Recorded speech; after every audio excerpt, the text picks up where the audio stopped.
All right.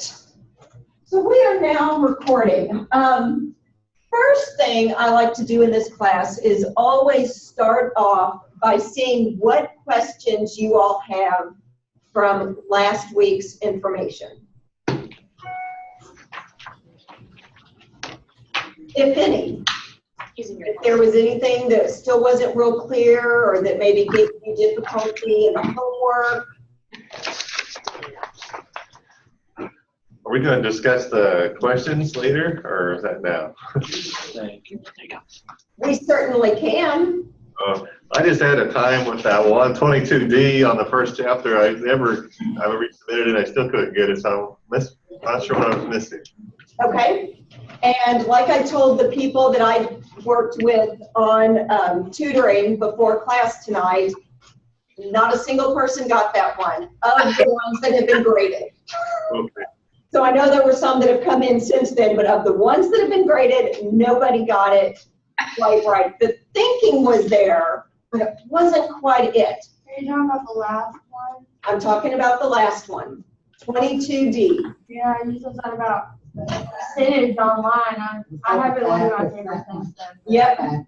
So here's what I'm going to have these guys do, because we just met. Do you all kind of have the same question about that one? Yeah. Okay. So I'm going to let one of these three ladies here who worked through it kind of go through it and explain it.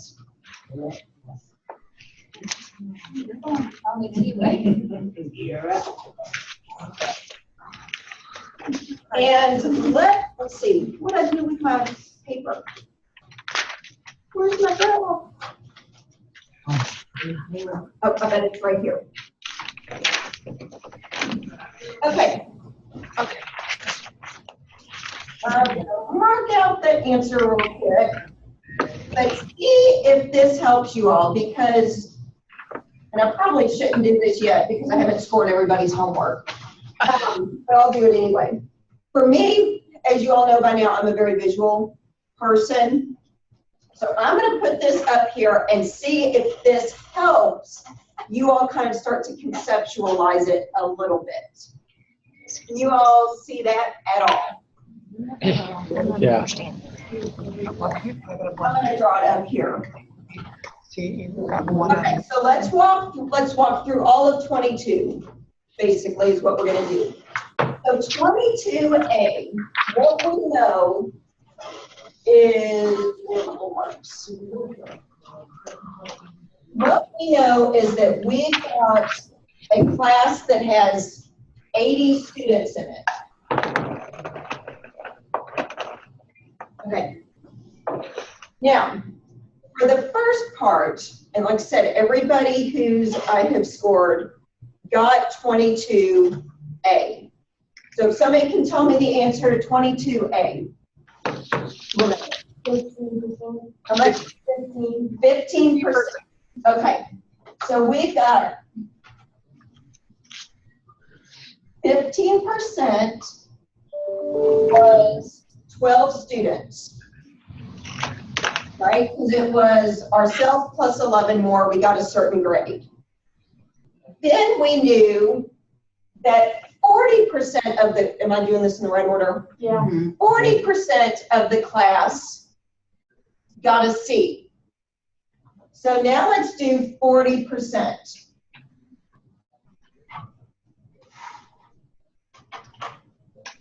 The answer to part B was what? 32. Was 32.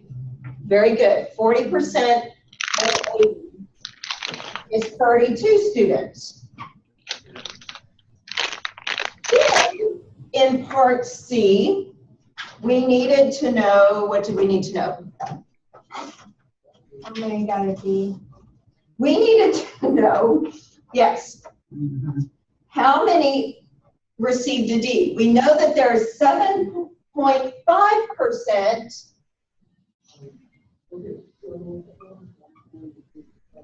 got a D. Who can tell me the answer to that one? 6. 6 students, very good. Okay, so our other student in the class claims that 40% of the class received an F, I believe, 0.5. or 0.5, sorry. That 0.5% of the class received a failing grade. About 37.5% unaccounted for. I'm going to turn it over to Molly now, if she's willing. Okay, okay. Alright, so then I took 5 times 80 0.5 times 80, and got which equals 40. So 0.5 of 80, 0.5% of 80 is 40, right? No, No, that would be 50%, not 0.5. yeah, that'd be 50%. 0.4, It's, Yeah, 0.4 students. 0.4 students, 0.5, yes, is 40 students. 0.5% Yeah, because. It's is a 40 percent. students? 0.5% of a student equals 0.4 of a person. 0.05? It would be 0.005 times 80 Mhm. equals 0.4. 0.5% of 80 0.4, right, it's 0.4, is 0.4. right. It's less than a person.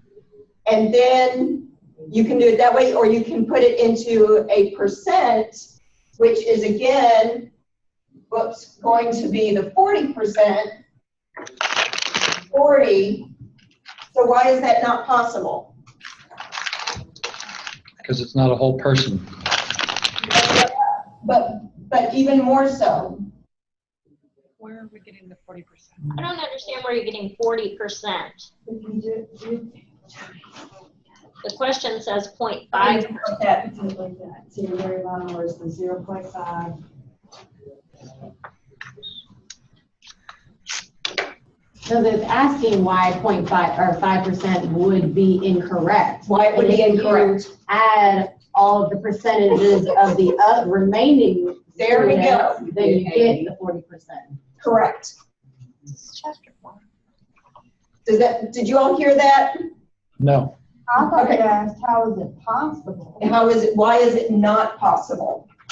Oh. Yeah, so the So way I did it was. Okay, so explain that, and I want to make sure you all can hear Michelle. The way I did it was, why is 5% not the correct answer? Was because if you add the 15%, the 40%, and the 7.5%, there's still 40% that's unaccounted for. So 5% of the class couldn't have gotten an F if 40% of the class didn't get an A, B, C, or D. Yeah, it has to do with the number of students and the percentages. Why couldn't the rest of the students have gotten just an A or a B and 0.5 gotten an F? I don't get that. Well, I did it differently because the way I did it, I was looking at, okay, if 0.5 got an F, then how many of these people got a B? Because we didn't count the people that got a B. So I worked it out to figure out what percentage of the class and how many students that is to get a B in order for 5% or 0.5. Mm-hmm. And that's making it more complex than what it needs to be.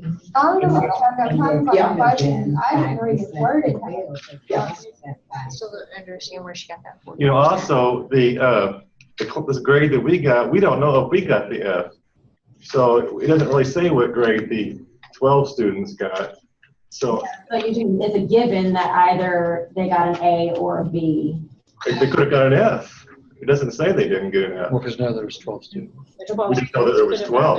So that had to be Got some grade. So why couldn't we say the student is inaccurate on the F because the 12 got the F? I mean, But that's more than the 0.5%. Go ahead, Josie. Because there's only 80 students in the class, and 12 plus 32 plus 6 plus 40 is 90. We put it 40 again. Yeah, where are we coming up with this 40? yeah, the 40 I don't get either. I still don't get this Oh, the 40. percentages. 0.5 times 80 equals 0.4. Move your decimal over, you have 40.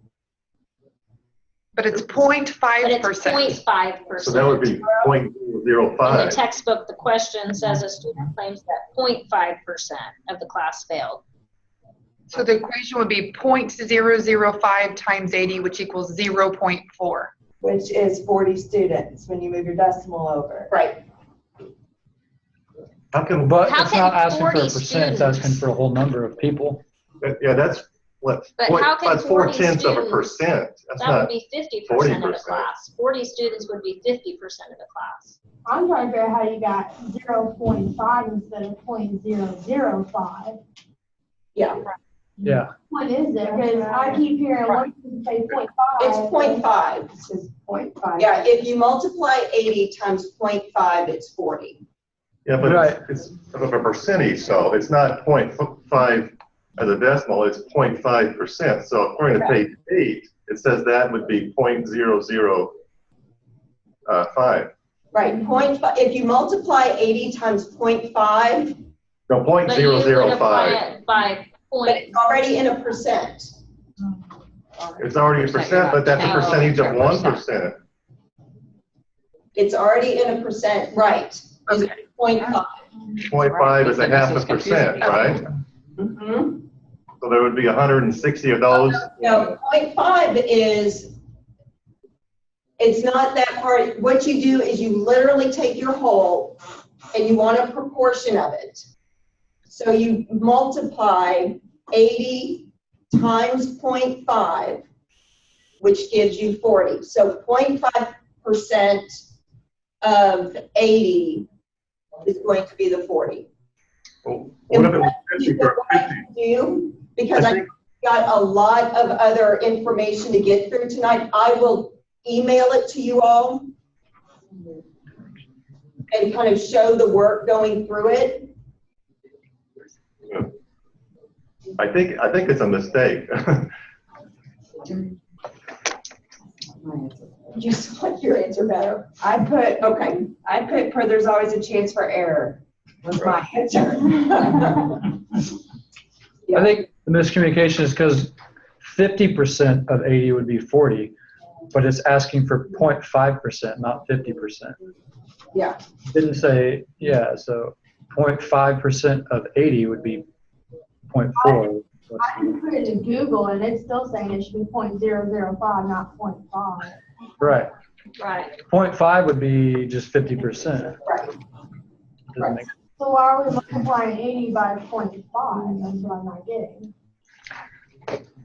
The 0.5. So like if you wanted to know, well, I will email it at this point because we do have a lot that we need to get through All right. tonight. But I will email it out to everyone.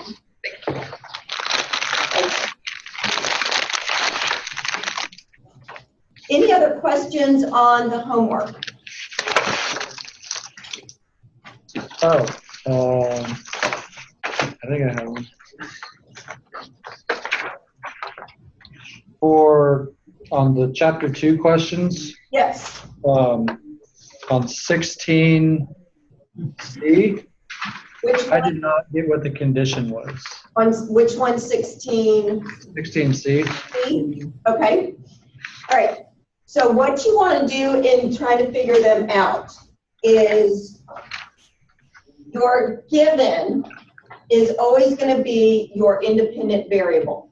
So in 16C, given firstborn, secondborn, or thirdborn, I wonder what the intelligence would be. right. Okay? So what did you have as your independent variable? I had first, second, third born, and for dependent, I had intelligence. Okay, dependent is correct. Firstborn, secondborn, and thirdborn are your conditions. Oh, So now you've got to come up with a label for the independent variable. Would it be the order they were born or? Birth order, Okay. you could call it that. Birth placement.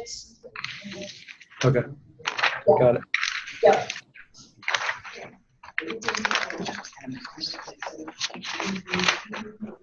same question. Yeah, basically the same. A little different. That answer. Any other questions before we move on? How was that graded? Do you like mark off if we get wrong, or we just get the 50 points that we turned it in? No. It's not a blanket 50 points for turning it in. No, but I do give partial credit on things and I work through it. Yeah. All right, well, let's move on then to chapter 3. Before we jump into it, any immediate questions that you all had on that particular chapter?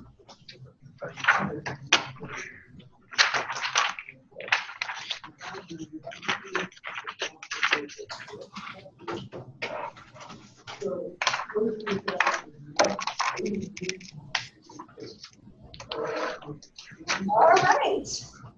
I will assume not, and we can go ahead and jump in. Okay. So when we're doing research, we're obviously always going to get a set of data. And as you may have realized between last week and then reading the chapters for tonight, doing the questions at the end of the chapters, for the most part, your dependent variables are your data that you're gathering. Now, one of the important things that we want to know about our data is what were the scores that were obtained and how frequently did they occur in our set of data. Okay. One of the ways that we do this is we create what is called a frequency distribution. In other words, we are looking at the number of times that an individual score occurred within an organized set of data. That is what a distribution is. And you're going to start hearing that term a lot from this point forward. We're always going to be talking about the distribution, and that's just our set of data. The other thing that we need to know is the total number of scores that were obtained. So like last week when we were meeting, we were looking at, the males versus females. So in this instance, if I were to say, okay, well, there's 2 males, that doesn't really tell us much because that's 2 males out of 2 people in the class, 2 males out of 100 people in the class. What does that mean? And vice versa, if I were to say that there were 9, 1, 2, 3, 4, 5, 6. Yeah, if there were 9 females, that also is not going to tell us much of anything. So it's always important to know the total number of scores. What frequency distributions then can do is very quickly and in an organized way show us all of the data that was obtained. That's their purpose. It also is going to form building blocks for all subsequent statistical procedures that we use, because we have to know how many scores and people that we're dealing with. Now, there's going to be 3 different types of frequency distributions that are used. The most common one is the simple frequency distribution. It's very simple. Another type of distribution that is often used, but not nearly as frequently, is the relative frequency. So relative to everything else, what was the frequency of this particular store? The last one then is used actually a lot, particularly in the medical field, with the cumulative frequency, because in this instance now we're talking about percentiles. And so you hear a lot of that, particularly with newborns. The head circumference is in the 50th percentile, or this infant's weight falls in the 10th percentile. So that's the relevance of using percentiles. Okay, so as you can see from the PowerPoint that you all should have, For the remainder of this chapter, all of the calculations that we're going to do tonight are going to be based on that data set that I've got listed on the bottom. I have 2 chapter 3s. Do you have another, a copy? You all see it in your, Chapter 3, get to. Chapter, we got 2, chapter Oh, 3. no, chapter 4. That's chapter 4.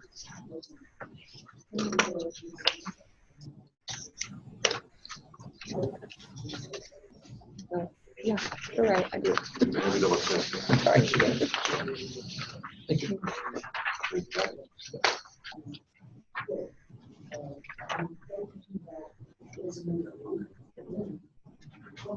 so do you all have chapter 3? Then, okay, I just wanted to make sure because that's what you all are going to be using. Okay. So the simple frequency, like I said, is actually very simple. It is just a distribution that shows the number of times that an individual score occurred in the data set. So to calculate it, what you're going to do is simply count the number of times that each score occurred. It's generally going to be presented as a table or a graph, if it's presented at all, quite honestly. So what I'd like you all to do then in the next one is using that set of data, I'd like for you all to create your frequency, your simple frequency chart. Now what you're going to do, you'll notice there's an asterisk there beside the raw scores.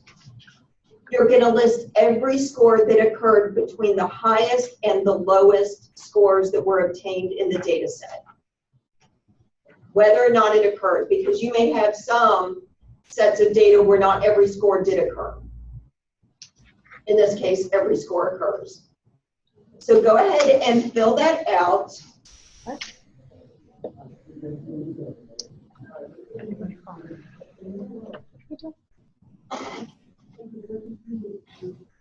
We're counting the numbers.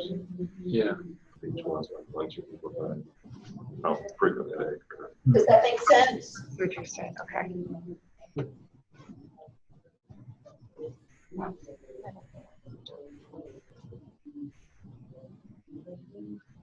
I'm lost. Okay. So can you all see this in your handout? Yes.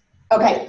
So what you're going to do is you're going to look at all the individual scores that were obtained in the data set. And that's the numbers that are at the top of that page? And those are the numbers. Yes, this is your data set right here. Okay. You're going to get real familiar with this set of data for tonight.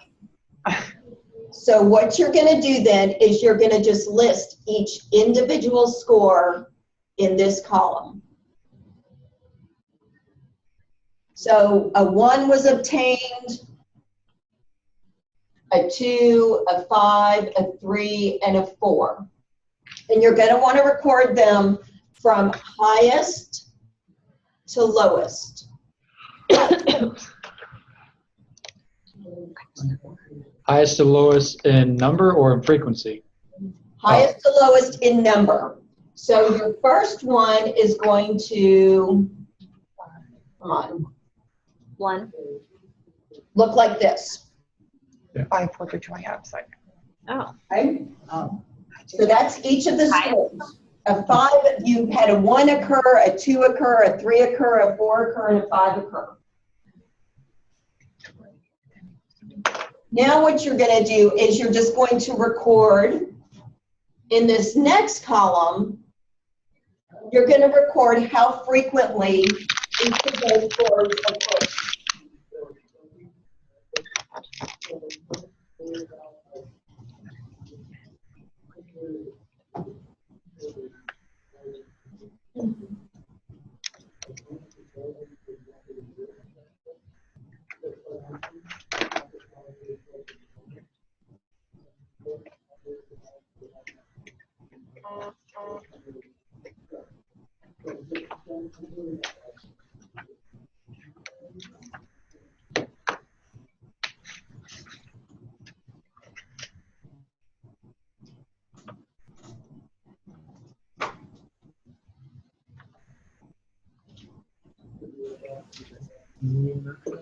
Okay.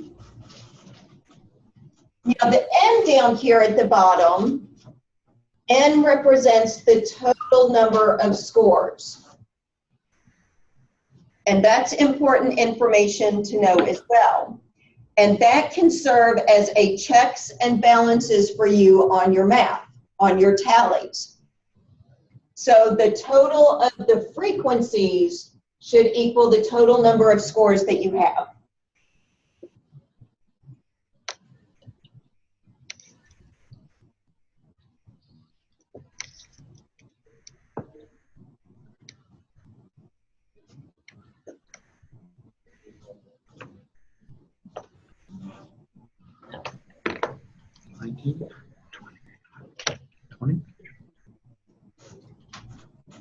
Three, 7, 2, 4. Came at 19 too. There's What I missed. I missed about 5. No. 4 5s? 2 5s. I have 5. I have 4 5s. I have 3 4s. I can count. 6 3s. 2 Complicated 2s. stuff, they don't want 1 me. 4 or 4 1s.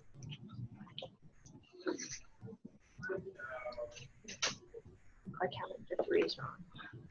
1 2 3 4 5 6 7. Nope, yep. Okay, so this is what the frequency is.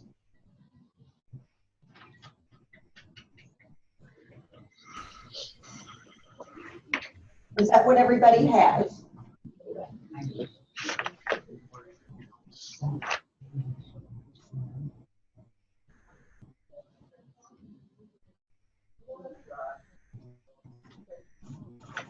So does everybody have those numbers? Okay, so we got our simple frequency score down.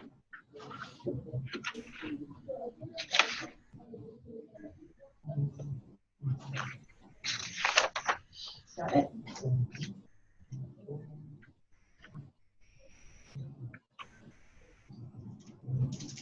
Okay. Now,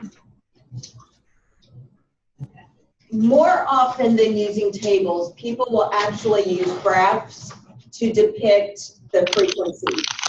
And the reason being is that it starts to show relationships between the scores. Okay. So depending, now we're going to go kind of back to those scales of measurement that we talked about last week. And depending on the scale of measurement that was used for the data, you're going to use one of 3 types of graphs. Your nominal and ordinal data are going to use bar graphs to show the frequency. Whereas your interval and ratio data are either going to use the histogram or the polygon. You're going to use a histogram if there's a small enough number of scores to record that it makes sense to use the bars. If the number is really large, though, you're going to use just a continuous line as in the polygon. So here are the differences in those. Let me make them bigger for you all.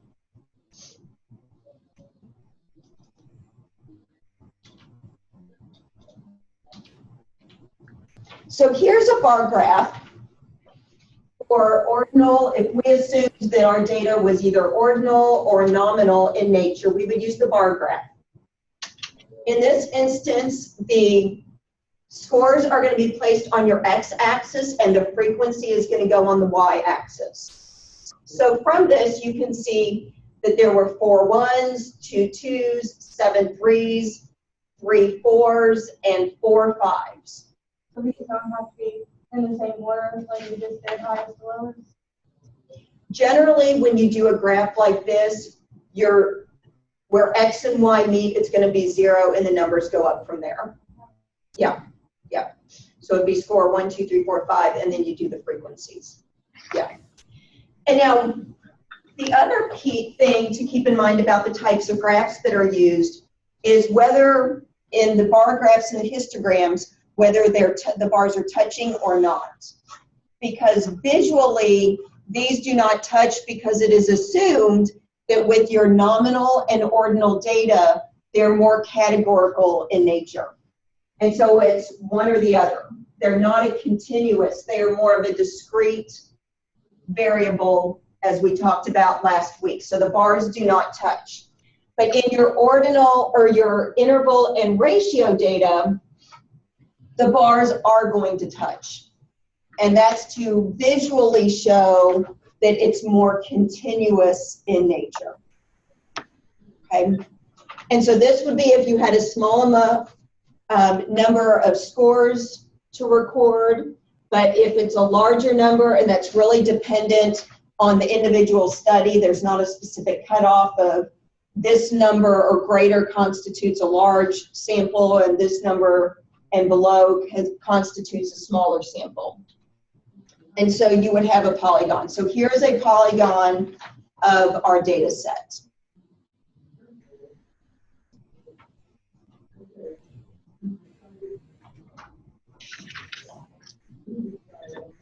So does that piece make sense in how we would graph a frequency, a simple frequency distribution? Okay, good. Now, there are different types of frequency distributions. The polygon, what's nice about that, as I mentioned, is that it starts to show not only the relationship, but it starts to show the shape of the distribution. And that's going to be important to recognize. What the polygon does is it uses one continuous solid line that very easily starts to show a shape. It's a little bit easier to grasp that. With the polygon, you're not going to label the y-axis because it's assumed that there are so many scores that you can't possibly get them all on the y-axis. The other thing to keep in mind with the polygon is that it never touches the x-axis. Okay? Who's familiar with the normal curve? Anybody seen that? Like curve in a grade. It's the shape, the bell curve. Are you all familiar with that shape? I've done it, but Somewhat. it's been a long time. Long time, okay. You're gonna see more of it down the road, but yes, like Angel was just doing, it's that shape. And if you ever take a look at it, which you're gonna start seeing a lot of it in this class here in the next few weeks, you'll notice it never touches the x-axis because it's assumed that this is a sample. It doesn't reflect the entire population, so you do not have every possible score on there. And that's the reasoning behind it. The bell curve will look like this. Can you all see that? Yes. Okay. It never touches the x-axis. And again, it's assumed that there are going to always be more and more and more in the population. Now, the normal distribution, which is what this is the ideal distribution to have when you're gathering data. And it happens a lot in the behavioral and social sciences. It happens a lot. Most people are familiar with the bell curve when it comes to IQ. That caused a whole controversy several years ago, well, more than several, but that's what most people think of. When you look at this distribution, it's symmetrical. That's one of the key defining features of it. The most frequently occurring score is going to be in the middle. That's where the hump of the distribution is. And it is assumed because of that, that as you go to either side, the right and the left, that those scores occurred less frequently. Most frequent in the middle and then less frequent as you go out. Okay. And then the other piece to it is these little parts right here are going to be the extreme scores. That means they're extremely low or extremely high. They're not the most frequently occurring by any means. They're the extremes. These two pieces of the curve are called the tail of the curve. So keep that in mind too. Now, one thing to keep in mind is that as long as a distribution generally has a shape, that's what you're going to recognize it as. Because the real world, you're not going to get perfect shapes. I can create them for this class, but the real world, the scores are what the scores are. It's never going to be perfect. So this is the normal distribution. There are also shapes that are non-normal distributions. One of those is what's called a skewed distribution. That means somehow the numbers, the data set is skewed, either positively or negatively. When it's skewed, it means that it only has one tail, one pronounced tail. This one has two. The normal distribution has two. A skewed distribution has one pronounced tail. That tail is obviously either going to be among the higher scores or the lower scores. The most frequently occurring scores are going to either be high scores or low scores. It's not going to be right in the middle of the distribution. It can be the one side or the other. So if you look at the next one, the next slide, it's got the three distributions here.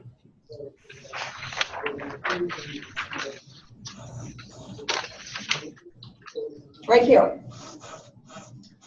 So what you'll notice on this is you got your normal distribution there on the far right or the far left.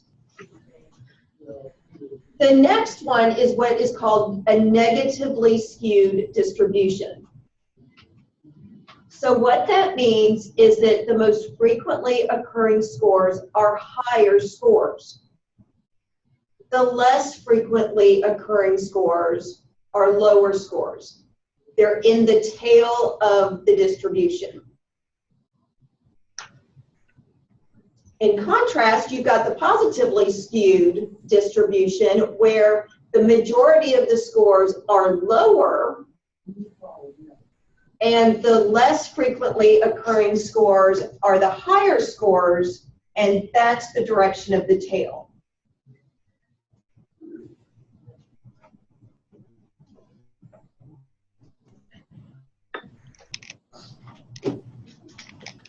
Does that make sense?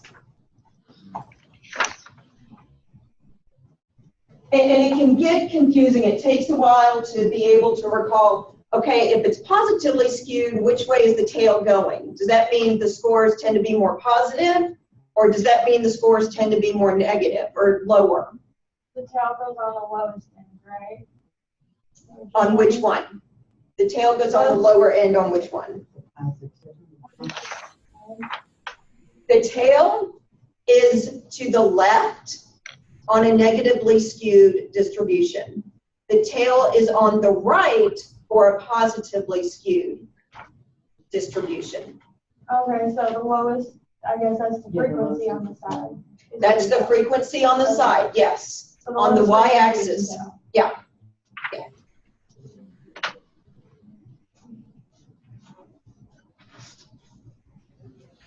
So at a glance, somebody could look now at your distribution of scores and kind of get an idea. Is that kind of the same thing we were doing with the line last time, showing the positive relationship, but with the relationship relates to this, but not completely. Yeah. This is just a frequency, how often the scores occur. That's all you're looking at in these three.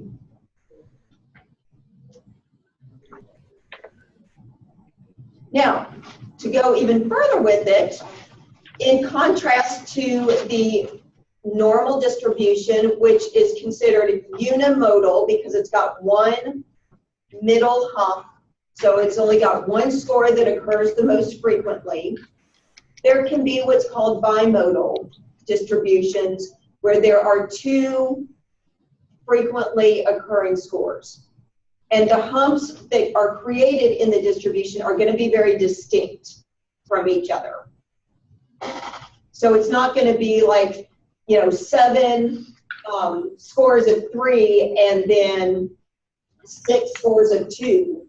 That's not going to be bimodal. It might be 7 scores of 2 and then 6 scores of 5 or 4, let's say, but then all of the rest are lower. It's going to have 2 very distinct humps in it. You can actually also have a rectangular distribution where every score occurs the exact same number of times. And in those cases, it looks like a rectangle. So to get a clear shot of those, you go from the normal to the negatively skewed and the positively skewed distributions to a bimodal or a rectangular distribution. So as you can see in the bimodal, it's down and then it goes up and then it comes back down and then it goes up again and comes back down. So there are 2 very distinct humps in there that are the frequently occurring scores. And then the rectangular just literally looks like a rectangle because all scores occurred with the same frequency. But now, as I mentioned earlier as well, real world doesn't make them that perfect. But as long as it has the general shape, that's what we consider it to be. So given that then, looking at the frequency chart that you all made, what type of distribution would you say our data set represents?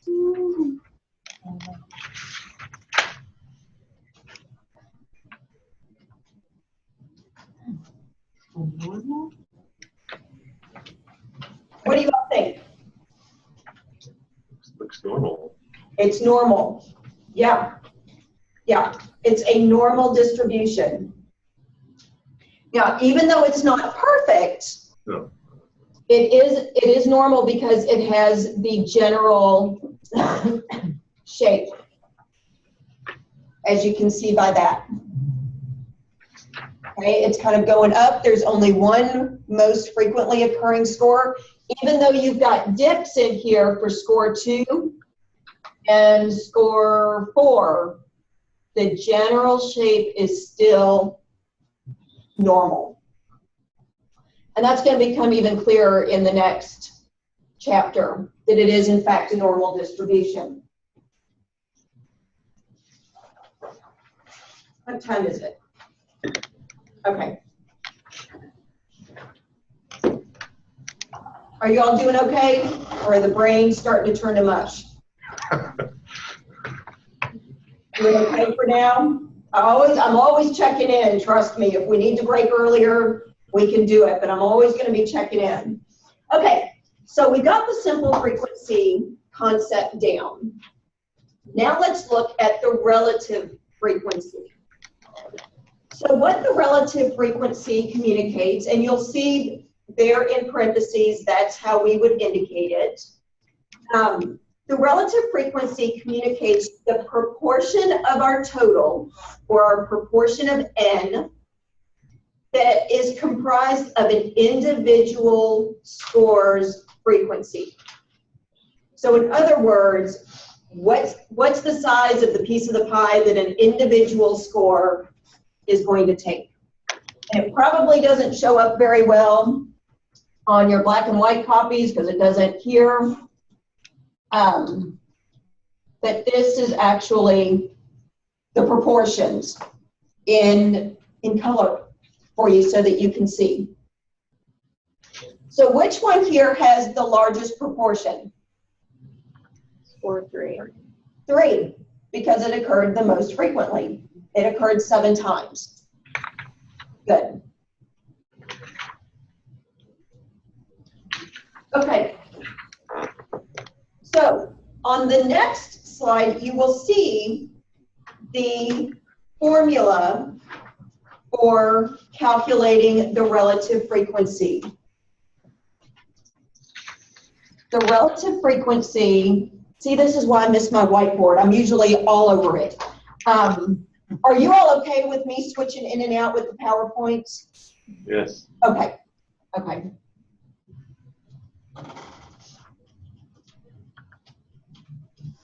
Okay, so it's going to be the frequency of the individual score divided by the total number of scores.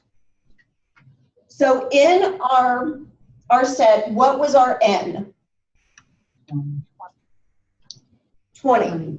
We had 20 total scores in our data set, so our N is 20. Now, the numbers that we get for this can be graphed or put in a table. What we're going to do is we're going to put it in a table. So go ahead, given the raw scores and given the frequencies that you calculated on the last one, the simple frequency, I want you all to go ahead and calculate the relative frequency of each individual score.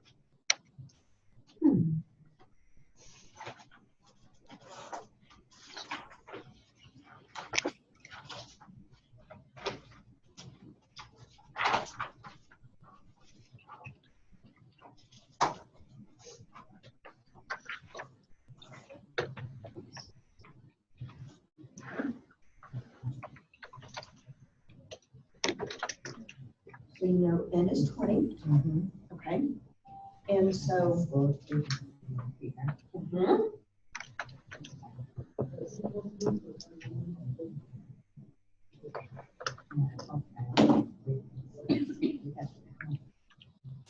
right here. This is your F column, okay? So your F, for the individual score, what's that? Divided by A number of scores. Okay, you're going to do that for each one. Okay. The individual scores frequency divided by the total number of scores.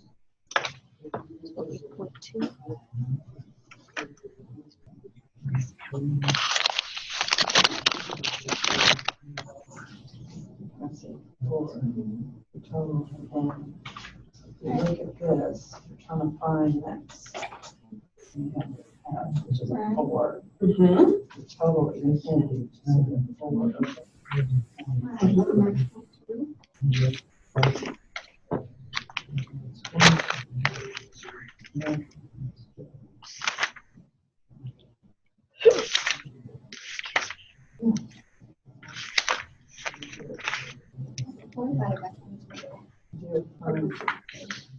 One and 2.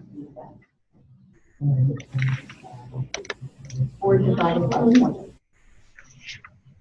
Do the bottom, the substitution. 4 When you do it like basic Four. education.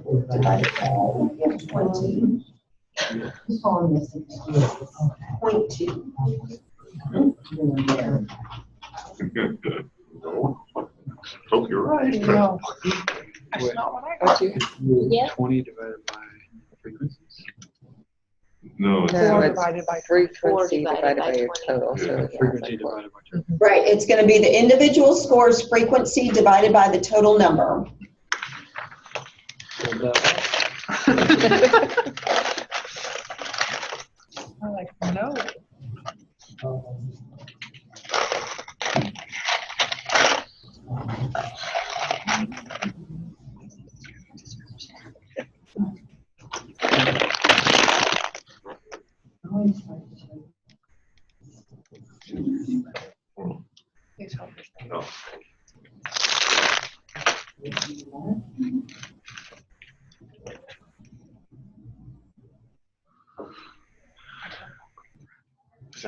No Walgreens. Okay.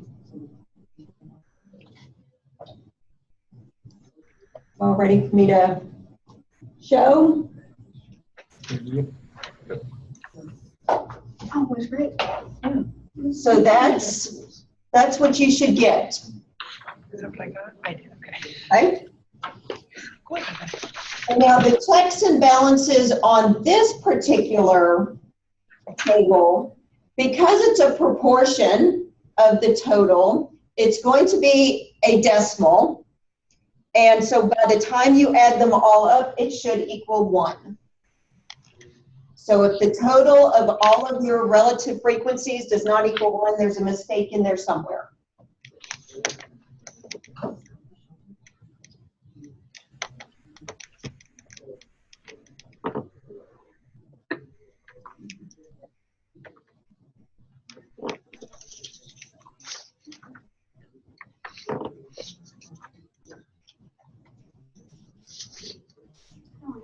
So how did you all do? Did you get it? Great.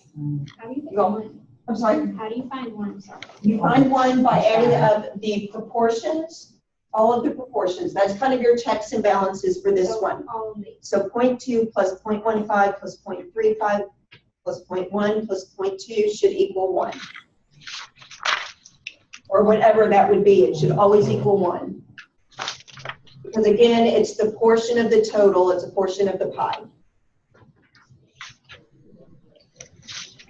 Okay, now most of the time, like I said, the normal distribution is going to be used to find the relative frequency of scores. And the reason being the normal distribution is the most commonly occurring distribution that is obtained from the data sets. Now, one way to think about this, and we make it really complex, I'm not going to do that to you all, but I just want to touch base on it to kind of give a different perspective of it. What you want to do is kind of think of the normal curve as 3-dimensional. Okay, so you're taking the circle and turning it into a cylinder. Now 3-dimensional. That cylinder is full of all of the individual scores. Okay. If you cut it in half, that's going to be your 50th percentile. You're going to have half your scores on one side, half your scores on the other. Okay, that's what your normal distribution is going to be. What is possible to do, and again, I just want to touch on it, I'm not going to make you all do this. I dreaded it and hated it in my stats class as well. But you could actually figure out the frequencies using that whole space under the normal curve. That area under the normal curve. And what it would be is that it would become 3-dimensional, where you would have a score and it would go up and it would just be like that in the shape of a normal curve. Okay, that's about all I want to say on that, is just know that using the area under the normal curve, you could conceivably figure out the relative frequency. Are you all good to go into cumulative frequencies and then take a break? That's the last part of this chapter. Okay. So now the cumulative frequency is basically getting us to start talking about percentiles.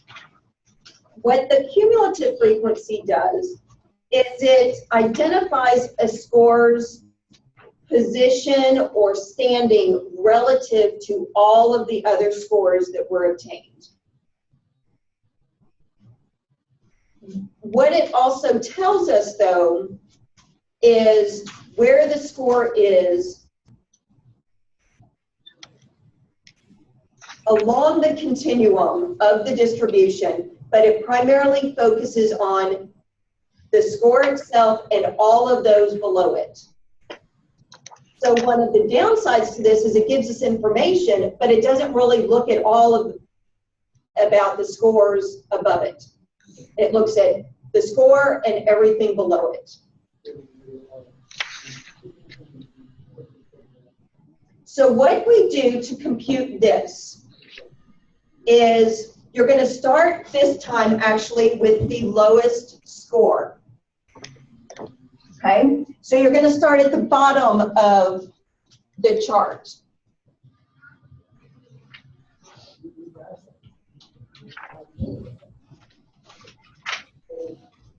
What you're going to do is it becomes cumulative. And so the definition of cumulative is it's additive. So to calculate the cumulative frequencies, you've got your frequency of the score 1, which is 4. So you're going to just put the 4 over in the cumulative frequency column. What you're then going to do is add to the number 4 the frequency of the number 2.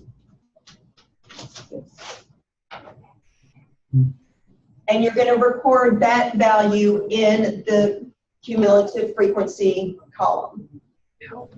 Why? Can you explain why it's number 2? Okay. So you've got right here, the number 4 is going to go right there. Okay, that's starting at the lowest point. Oh, 1 and 4 is 4, okay. Okay, so you're just going to put the number 4 right here. But then, because it's cumulative, which means it's additive, you are now going to add to the number 4 the frequency of the number 2, which is 2. That value is going to go right here. You're adding up the Y. So you've got a number right there. You're going to add the frequency of the number 3 to that value and record it right here. And work your way up the chart. 5. So when you get to the, does that make sense to you all? This one's harder to explain, and I get that. Where's the picture? Does that help on So your vision? add the 4 and the 2 and that, So the 4 plus the 2 equals 6. does that go next to? Yes. And I add the 6 to the 7 or the 2 to 7? And the 6 to the 7 Yeah, is going to give you the value here. Picture. because there's 7. Oh, okay. I'll give you all a break at this point. There you go. There you go. Here across. Okay. So So, yeah. 4 is the lowest 1 is the lowest score. It occurs 4 times, so we put a 4 in the cumulative frequency. That's just our starting point. To that, we add, because it's cumulative, the frequency of the number 2, which is 2. So 4 plus 2 equals 6. We're going to continue to add to it. So to the number 6, then, we're going to add the frequency of number 3, which is 7, which gives us 13. To 13, we're going to add the frequency for the number 4, which is 3, which gives us 16. And then finally, to 16, we're going to add the frequency of the number 5, which is 4, which gives us 20. And so what do you think our checks and balances is on this one? It equals CF. The total up here for the CF, the cumulative frequency, Equals 20. Good. It should equal the total number of scores that we have. It should equal our N. Because we've added basically the frequencies. And Christina's looking really lost and really Don't get why, okay. but I get how to do it. Okay, you get how to do it. And trust me, guys, we're going through this because we have to, and because it really is used out in the real world. But this is not something that you're ever going to see again in this class. Okay? But you still got to understand the concept of it. And now you're looking at percentiles. Okay, this is going to take us into percentiles, and it's the percentiles that are used a lot in the social sciences. So if you look on the next, well, I don't know if it's the next page for you all, but for the percentiles, from the cumulative frequency, so we've added to each one of our frequencies. The percentile is the percent of all scores that are at or below a certain score. And that's what you see a lot in psychology. I use it a lot when I'm giving test results back. I know our speech therapists use it a lot. You know, that this child's performance, their total score fell at the 23rd percentile. You see it in medicine a lot, like I referenced earlier, head circumference of newborns and height and weight ratios, and their weight is at the 50th percentile. So what you're going to do is you're going to take, to figure out a percentile, you're going to take the cumulative frequency divided by n and multiply it by 100.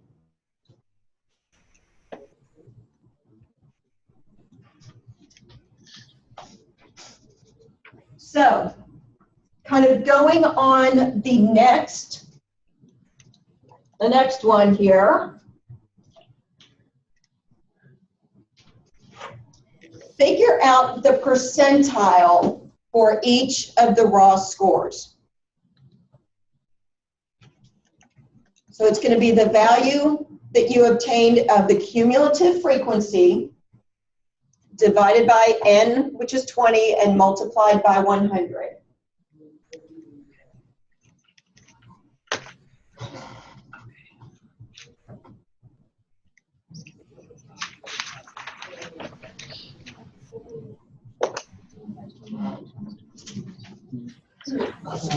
Should have to stack, you have to stack on the bottom. Doesn't matter. Doesn't matter where you start on this one. Yeah, you don't have to start at the bottom.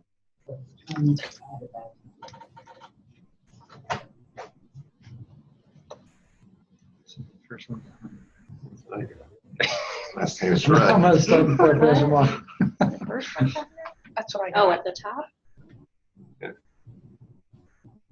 Yeah, on this one, it doesn't matter where you start. Start at the top, you could start at the bottom. This one doesn't matter. It's only the cumulative frequency when you're figuring that out that it does matter where you start.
So are these the values that you all obtained?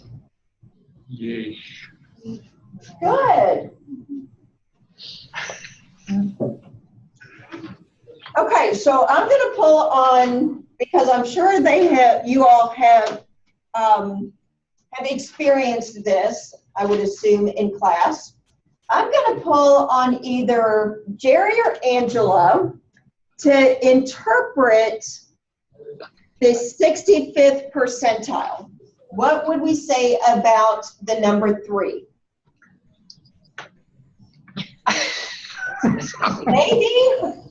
I hope you can see my face of the shock and awe. Okay. How would you interpret that? And take a stab at it, and if you don't know and haven't come across it, that's fine. It's 65th percentile, so it's right in the middle. So it's the top of your bell curve. So it's a most frequent score. I have no clue what you're looking for. Okay. So if you were, okay, let's change it up a little bit then. Let's make it real world. Okay, so you're in the examining room with new mom and infant, and you're explaining to the mom that their baby's head circumference, once they measured it, falls at the 65th percentile. Okay. Okay, how would you explain that? And the mom's kind of like, it's 65%? So it's right in the middle, so it's normal. Nothing to be concerned about. It's not outside of the parameters of compared to everybody else. Okay, because it's not actually a percentage. What it is, and you would explain to them, is your baby's head circumference, you're right, is kind of right there in that average range. Yeah. But more importantly, what that means is that your baby's head size, your head circumference, is equal to or greater than 65% of all babies at that age, whatever age it would be. Okay? So you're only focusing on that score and everything below it. And that's why you do the cumulative frequency beginning at the bottom. Okay, let's take a look at this. Here's an example. Okay, wait for age percentiles in boys aged 2 to 20. And I know it's kind of hard to read, but here they outline the ranges for the 5th, 10th, 25th, 50th, 75th, 90th, and 95th percentile. Okay, so they've got these little growth charts, and you would say, okay, let's see here. Is that pounds? Okay, so your little guy at 10 years old, right down here, weighs, how much is he going to weigh? He's going to weigh 85 pounds. So we would come up to the 85 pounds, which is right there. And so the 10-year-old weighing 85 pounds, where is his weight relative to other 10-year-old boys? According to preschool, the weight. It's at the 90, it's in the band, it's equivalent to the 90th percentile. So what we would look at from that then is the 10-year-old boy who weighs 85 pounds weighs more or the same as or more than 90% of all 10-year-old boys.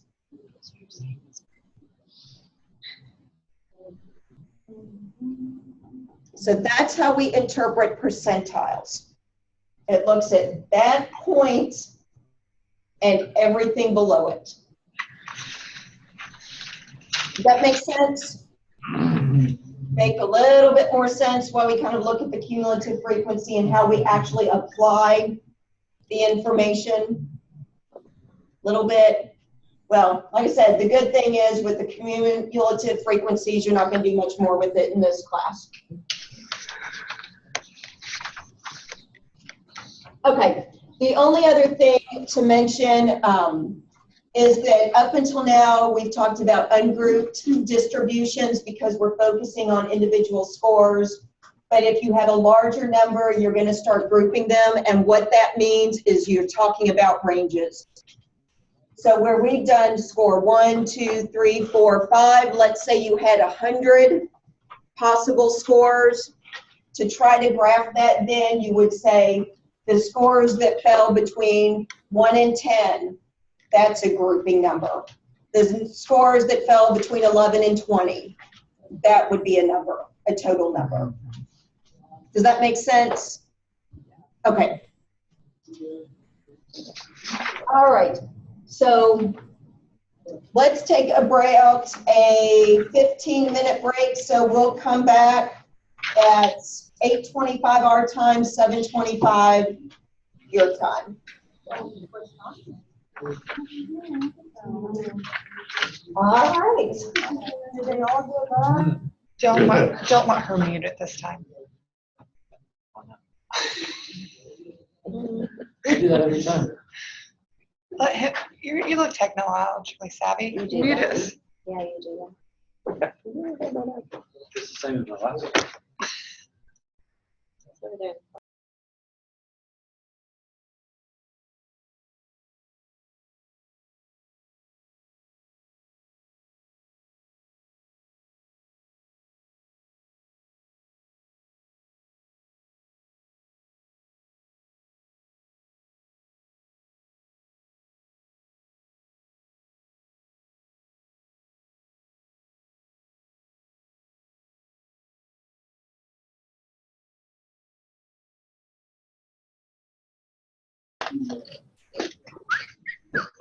Okay. So questions about chapter 3?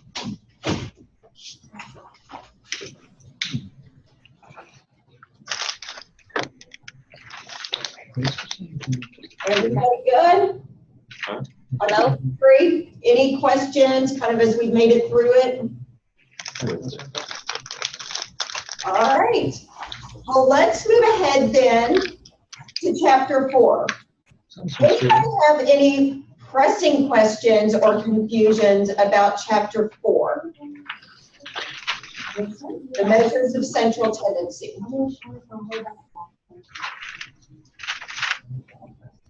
Okay, well, let's just dive in then and see where it takes us.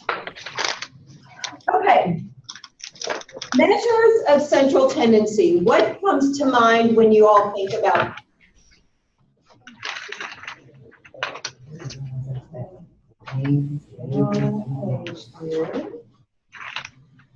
anything in particular when you think of central tendency?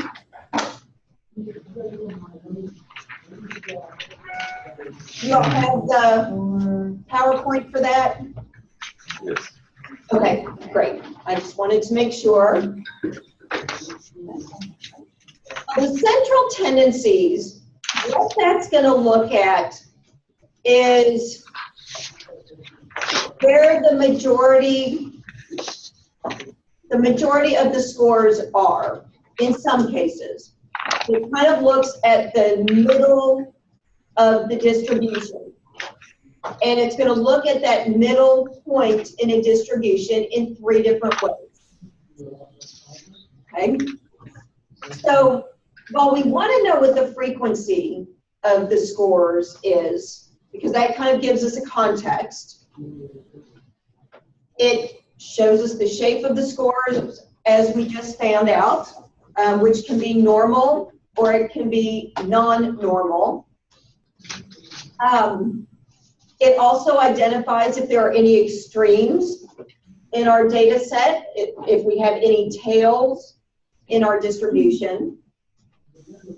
But it doesn't necessarily tell us everything that we need to know about it. And it's really not a very efficient way to relay the information.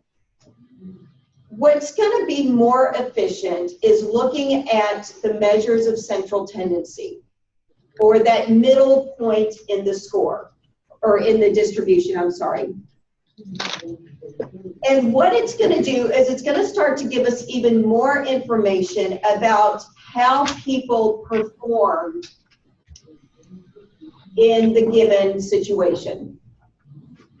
Whether it's anxiety scores, whether it's depression scores, whether it's how much fun they had during a college semester, whether it's, final exam scores. It's going to give us more context and more information about the individual scores that we obtain. So in thinking about it, what a frequency distribution does is it tells us where the score is located on a continuum.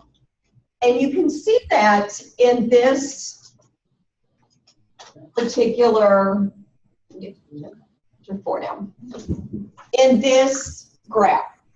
Okay, so this is two normal distributions, two different samples, and it shows us the most frequently occurring score in each sample. They're not exactly the same, they're different. So if we think about all of it being on a continuum on that x-axis, it shows us where the distribution falls. It can be toward the lower end, it could be toward the higher end, it could be right in the middle. It gives us a little bit more information.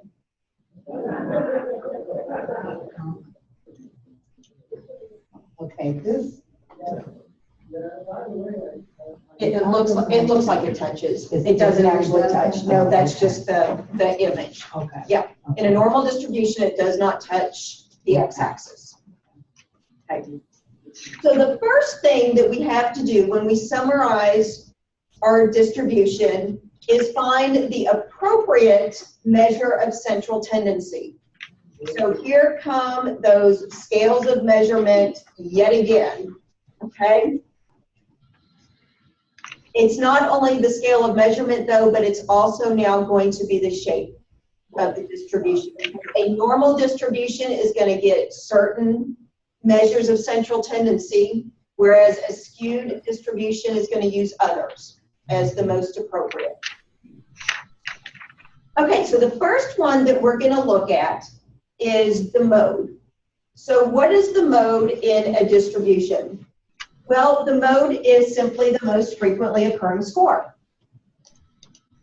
So the first step to calculating this is to write out all of the scores, beginning with the lowest and moving toward the highest.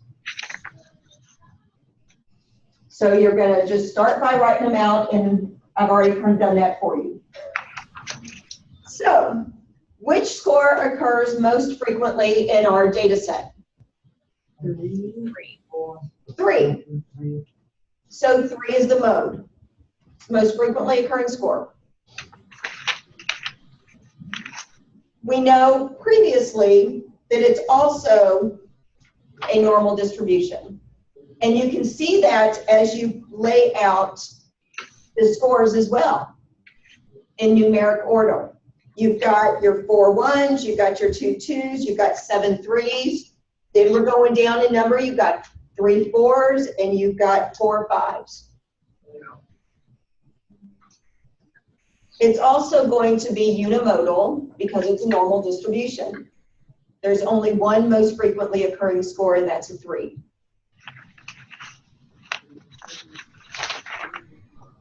The mode is going to be your most appropriate measure of central tendency with nominal and ordinal data. Okay. Actually, more so the nominal data, I'm sorry. With nominal categorical data. Just which one occurred most frequently. Okay. Yeah, that word that you said, The mode, the most frequently yeah, occurring. the mode, but it was meaning that it's the most now. What was that? Unimodal? Unimodal. Unimodal. Yeah. Yes. There's one hump. There's one most frequently occurring score. Yeah.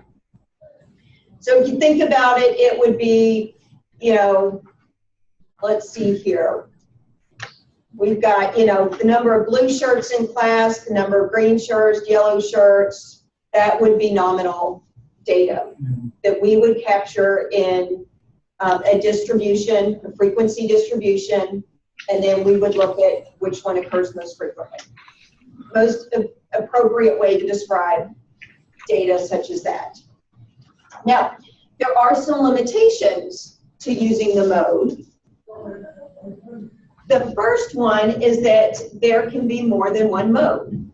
If there are 2 most frequently occurring scores, the shape of the distribution is gonna be what? Bimodal? It's gonna be bimodal. That's kind of where that one comes in. It'll be bimodal. Yeah. But now if you've got more than 2 frequently occurring scores, let's say 4 of the scores were frequently occurring, now it's really losing any meaning. We don't really know that much about it. Would be quadmodal. Right, right. And then the other piece to it is that we don't take into account anything else. We only look at what was most frequently occurring. So if we say, and it kind of looks that way, like maybe blue shirts or shirts with blue in them are the most frequently occurring in class tonight. Okay, that's great, but it doesn't tell us anything else. We don't know what other colored shirts were worn in class tonight. We don't know how many people were in the class. So in some ways it can be rather misleading. So does that concept make sense to you all, what the mode is? Okay. The next one that we want to look at is the median. Who can think of an example when we hear reports on the median? Income. The income, absolutely. We had somebody here say the middle of the road.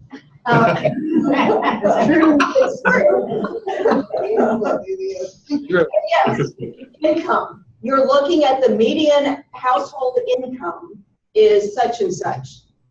Why do you think we use the median as the best measure of central tendency for income? Any thoughts on that? It takes away the extremes. Yeah, absolutely. It takes away the extremes. And the median is going to be that point in the distribution where 50%, or it's at the 50th percentile. Okay? So that's the income that is equal to or greater than 50% of all the income that was measured. Absolutely, right on target with that. So 50% of the scores are above, 50% of the scores are below. Now, the interesting thing, though, about the median is that it may not even be a score that we obtained or that is in our data set, because it's the point in the distribution where 50% are above and 50% are below. So it can be a value that doesn't even exist in our data. Okay? So how do we calculate the median? Well, we've got our little data set that we've been using all night. And again, just like with the mode, you want to order it from lowest to highest. Then what you're going to do, instead of looking at the most frequently occurring score, you're going to figure out that middle point, whether it's a score or a point.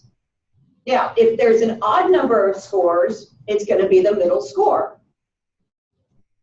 Okay, so if you've got 5 scores, the middle score is going to be, and it's 1, 2, 3, 4, 5, what's the median going to be?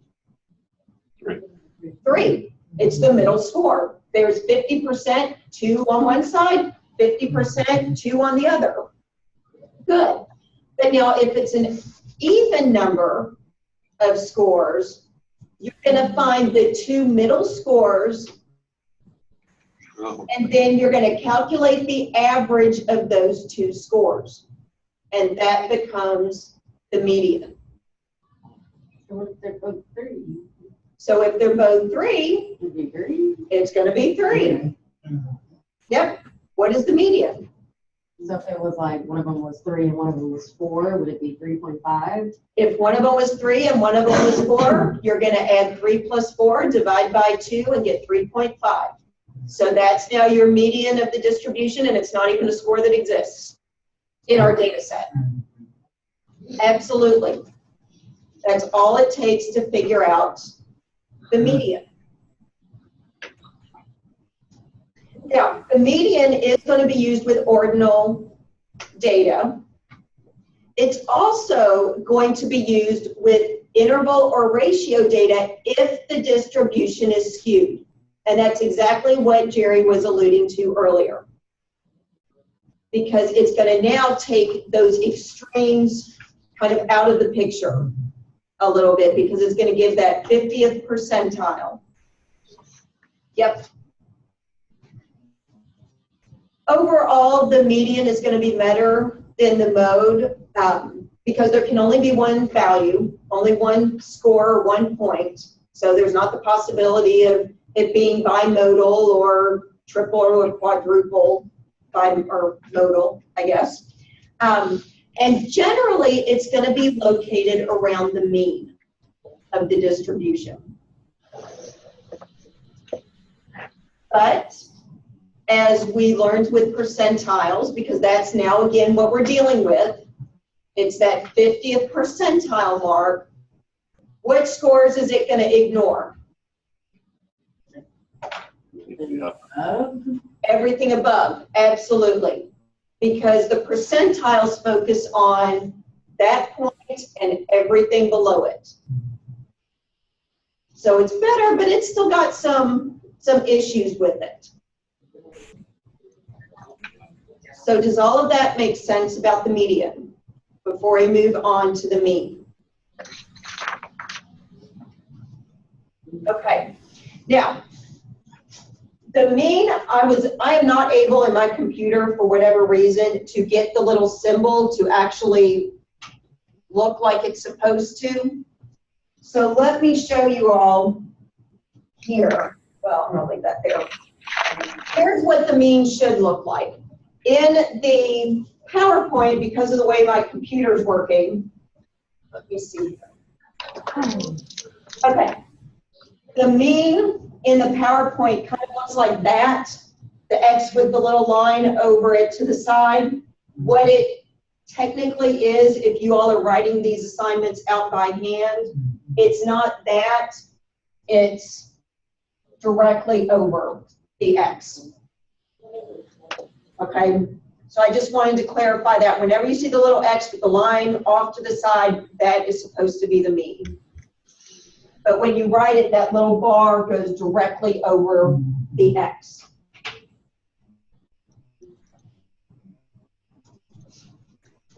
Okay, so the mean is going to be your most commonly used measure of central tendency because it applies to normal distributions with interval and ratio data. And as we know from Chapter 2 and from Chapter 3, the most commonly occurring distributions are normal, and the most commonly occurring data set type or scale of measurement is going to be interval and ratio. So from this point on, you're pretty much going to be dealing with the mean in any of the formulas that we use. Now, the mean differs from the other two in that it is the mathematical center of a distribution. Right. And I bet that really hurts. I got hurt over here. What? Okay, so now the mean is sigma x over n. So what do all of these Greek symbols that are starting to creep in mean? The sigma is sum of, S-U-M, sum of, x is going to be all scores.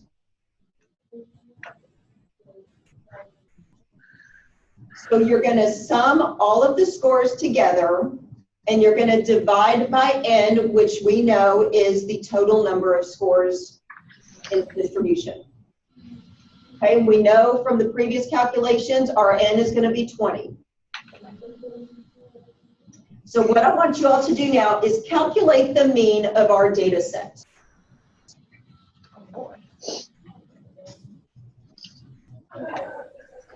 Do we add all those numbers up divided by 10? Right. Haven't we added these before?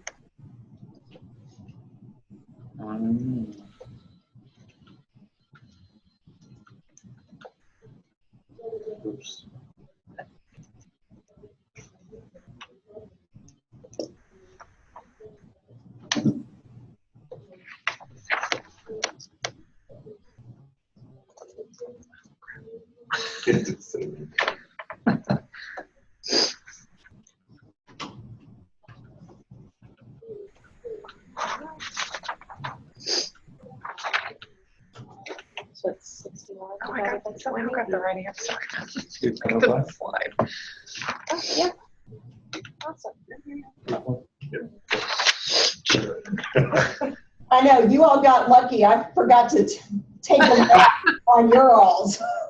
They don't have it yet. Oh, that's not fair. I know, I realized that when I was going back there, I'm like, oh, I didn't take it out. Yeah, we didn't It's right see next it door. until it was too late, that was the problem. What I do all that work for? Good, so you know you got it. Okay, well, let me put it up then for the ones here.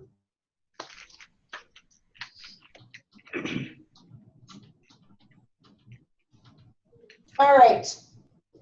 So is this what you all got for the mean? Yes. 3.05. All you do is you add up all of the scores, divide by 20, gives you 61 over 20, which equals 3.05. Okay. Now, so with our data set then, and looking at it in graph form, this is what our data set looks like, okay? And you can tell that there, again, the scores are on the x-axis, the frequency is on the y-axis. The mode we determined was 3. The median we determined was 3. The mean is 3.05. What do you think happens in a normal distribution? If it's perfectly normal,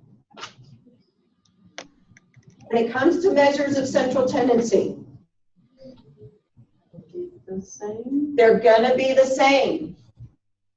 The mean, the median, and the mode are all gonna be the same in a perfect normal distribution. In a roughly normal distribution, they're all gonna be very similar, which ours is. Our mean was only 3.05, otherwise the mode is 3, the median is 3. So again, that's that additional support that I was mentioning that confirms that ours is a normal, roughly normal distribution. Yeah.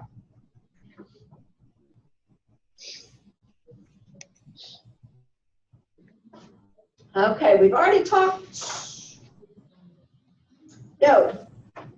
Why? We know that the median is probably the best way to describe a skewed distribution.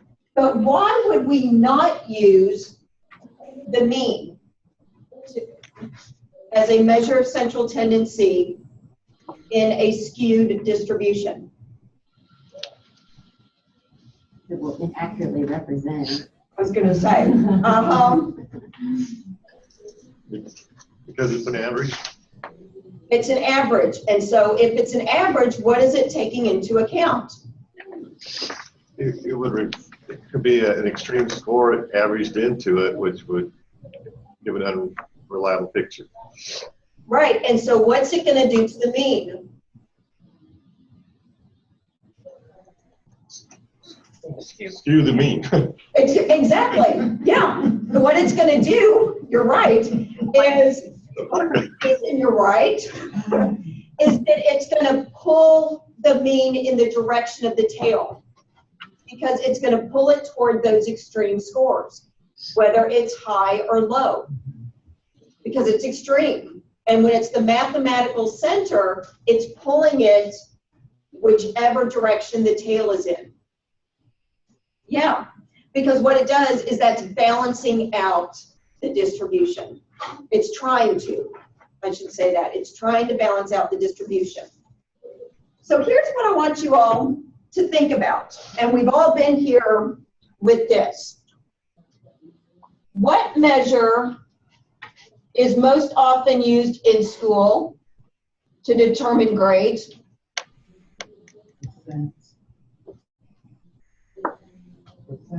What do professors use? Percentages? They use percentages. What measure of central tendency do they use? They use the mean. Absolutely. So let's look at the top of it, where we've got 5 test scores. okay? This individual got a 90, a 95, a 93, an 87, and a 92. The mean of that is 91.4. He's doing pretty well. Still holding on to that A. The median is a 92. So those are pretty close. In this instance, we didn't figure out the mode because they're all different scores. So there wasn't a point in figuring out the mode because it would have 5 modes. Each one of them was equally occurring at once, one time. So let me pose this to you all. What shape of the distribution would that be?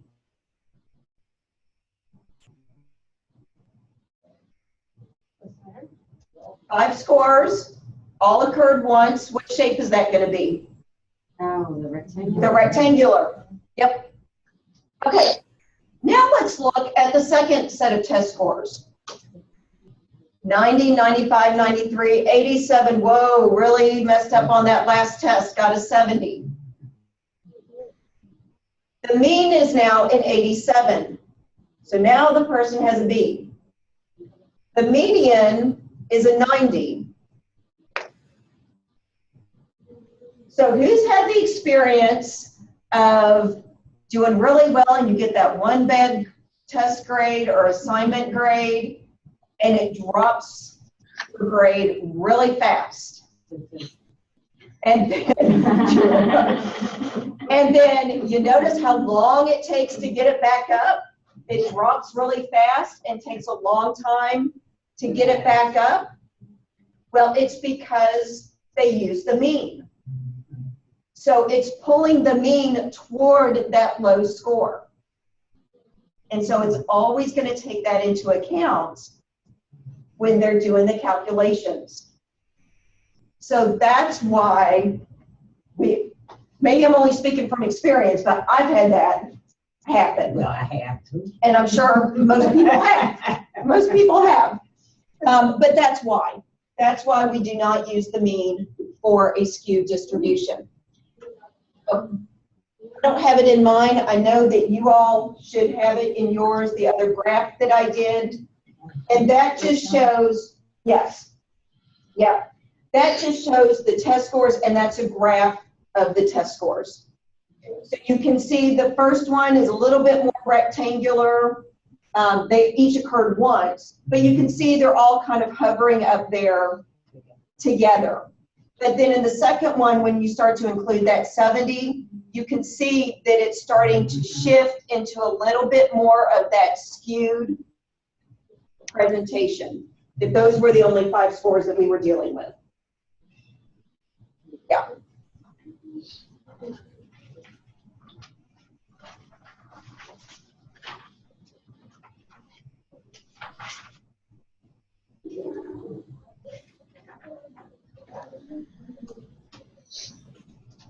So does that make sense? Do the 3 different measures of central tendency make sense to you all? And how they're different and why we would use one for one type of distribution and why another one would be better for a different type of distribution. Okay. Now, in the next graph that I want to show you all, because it looks like they're doing yours at like 6 per page, aren't they? On your PowerPoint, and that's probably fairly tiny, I'm guessing. Yes. Yeah. Okay, so here's what happens to the mean, the median, and the mode with the different types of distributions.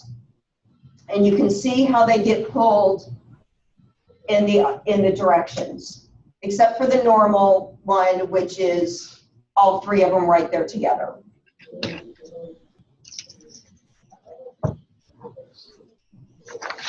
Okay, so what I want you all to work on now is this. This is not our data set that we've been using the whole time. But what I want you to do is figure out the mode, the median, and the mean for this particular set of data. Keeping in mind that the scores are on the x-axis and the frequencies are on the y-axis. So I'm going to give you all some time to calculate this.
Yes.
Median ago. Oh, right.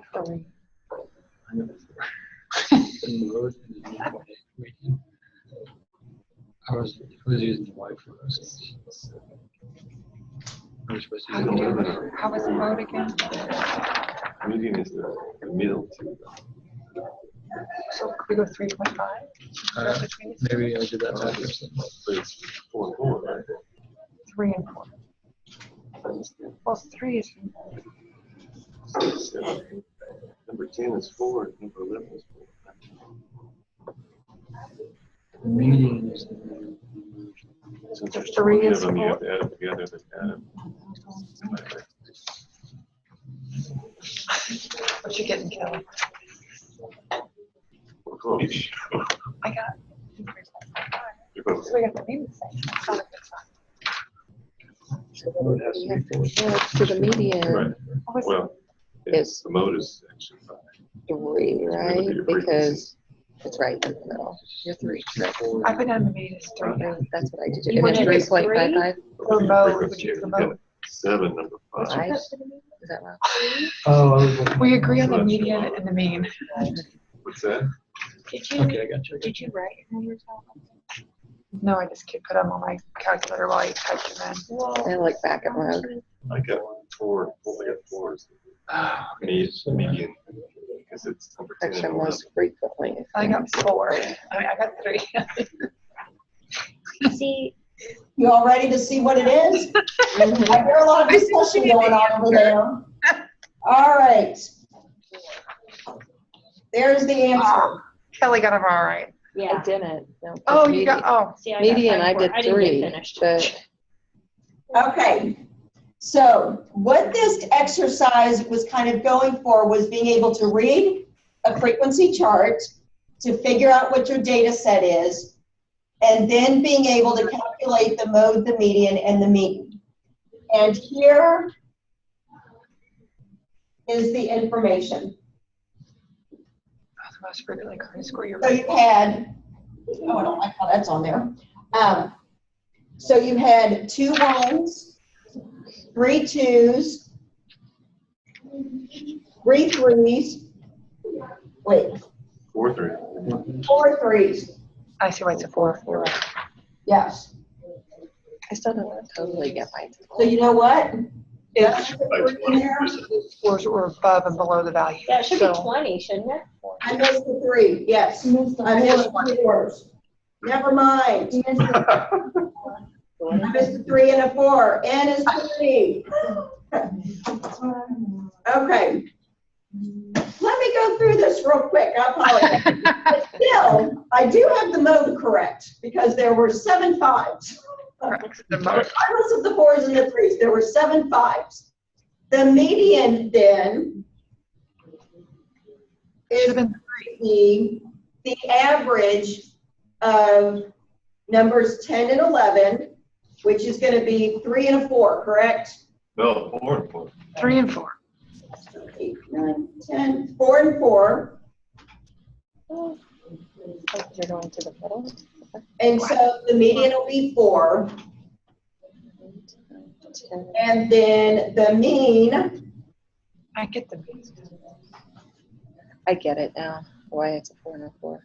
I wasn't thinking that. It's better to write it out. I think it's so much more sense. I was looking at it different now. You get it now? Yeah. so do you all have 71 over 20? Yes. Okay, so I got that. So 71 divided by 20. Well, I got the right answer. Yeah. 5. All right. So even though I messed up, still came out the same. Lucky for me. Okay, but yes, I will have to change this particular slide. But yeah, so that's how you read it, and that's how you calculate the data. Now, we've been going for about 35 minutes, but what I'd like to go ahead and do is take a break, because then we're going to get into the next section, and it just kind of makes sense at this point to take the break as we then start talking about the deviations from the mean. So go ahead and take, since it's 9 o'clock here, 8 o'clock there, we've only got an hour of class left. So let's go ahead and cut it down to a 10-minute break, and I'll see you guys back here at about 10 after. Okay. Hold on, Brady. Can we revisit this one for a minute? This is really just bugging me.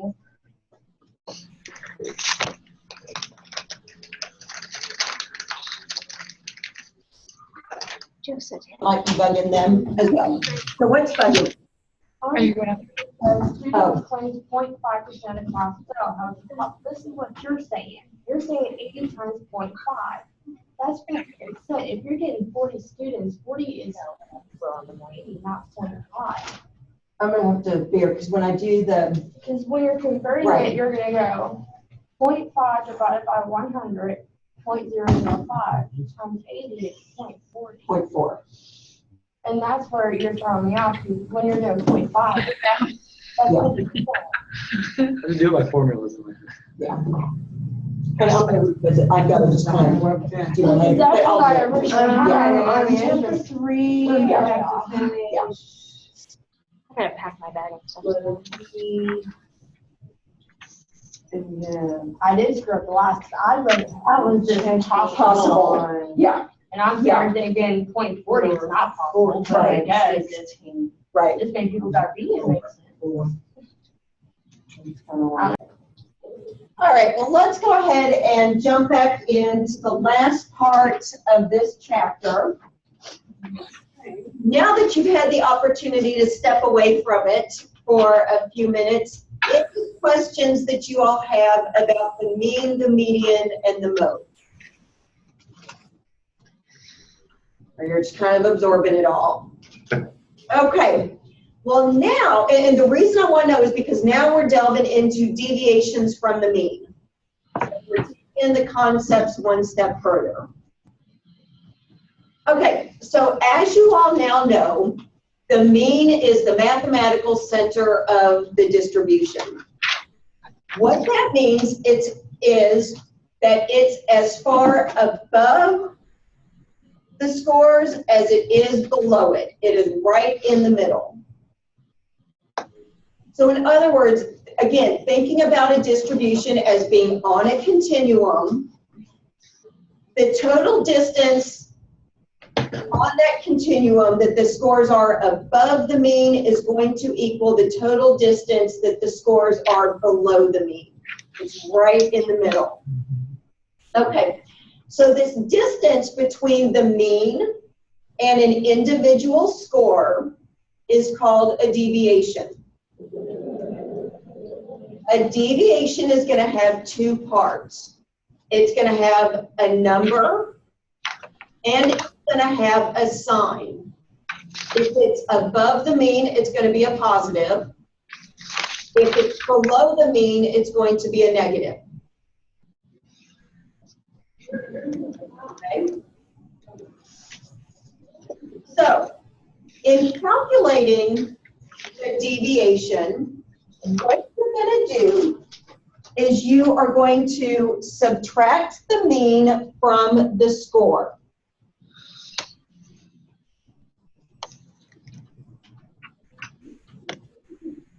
Okay, so it's going to be your score minus the mean, and the x is going to be the individual score. So now we're back to using our data set. Okay, so I've got all of your scores there.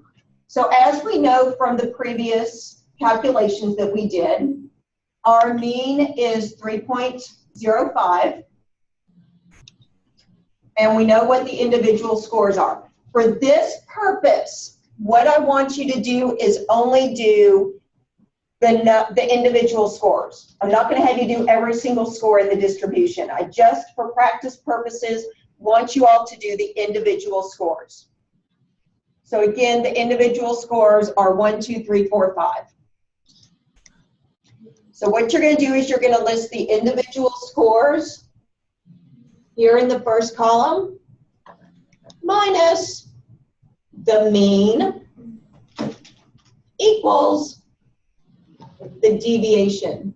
So we need to do those in any particular order, like highest and lowest, like you did before? Most of the time people, that's a good question, most of the time people order 5, 4, 3, 2, 1, going down the chart. Yeah.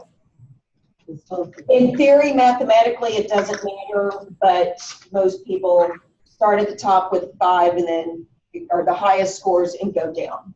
Does the plus and minus or before or after the number? Before. Okay, so it's just negative 1. Yep. Yep. So your individual score minus the mean equals the deviation. The distance between the score and the mean. I gotta guess.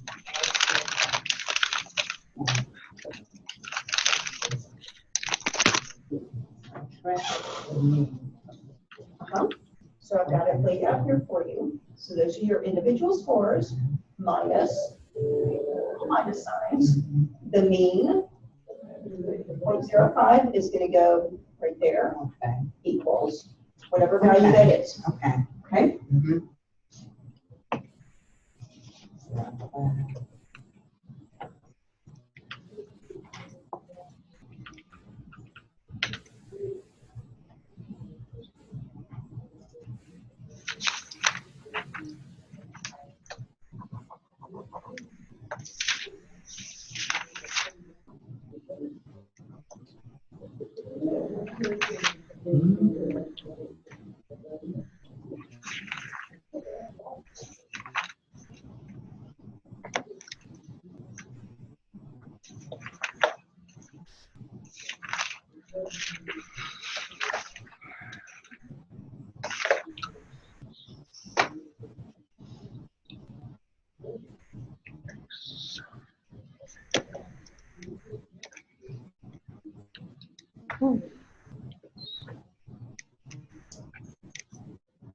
Okay. You all ready for me to show you? Okay. Are those the values that you all got? 1.95, 0.95, negative 0.05, negative 1.05, and negative 2.0. Great, great.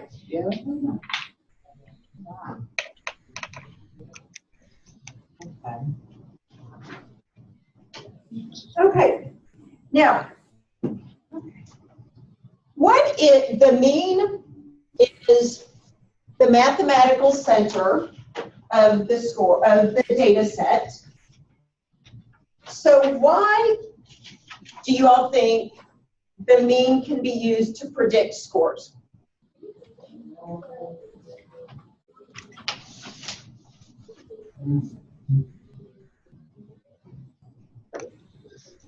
As another word for the mean in layman's non-statistics term is the average. So the average score is probably a pretty good predictor. And in a normal distribution, the mean equals the mode, the most frequently occurring score. So if you had to bet or you had to predict, that's probably a pretty good score to bet on or to predict. Now, not every score, of course, is going to equal the mean. So there are going to be some times when our prediction is correct, but there are going to be times when our prediction is wrong, obviously. So this amount of error between what we predict the score to be and what the score actually is going to be calculated in something that's going to sound very familiar. We're going to look at the difference between the score that actually occurred and what we predicted it would be. What does that sound like? I'm sorry? You know, the deviation. It's the exact same formula. But this time, because we're looking at the difference between the actual score and the mean. So we're looking at that deviation between the score and the mean. But this time, we're going to say that it reflects the error in the scores. That makes sense to you all? Yes? No?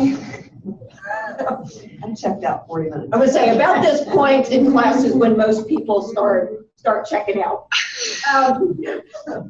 So one thing that you want to do is you want to calculate the amount of error that's in the predictions. When we do that, what do you think the resulting score is going to be? It's going to be 0 because we would expect that we would overestimate to the same degree that we would underestimate. So sometimes if we did not predict the mean, that's going to throw our numbers off. So if we predict the mean every time, we can expect in our sample, because it's the mathematical center, 50% of the scores are above, 50% of the scores are below. We would expect that we're going to overestimate at the same amount that we're going to underestimate. Does that make sense?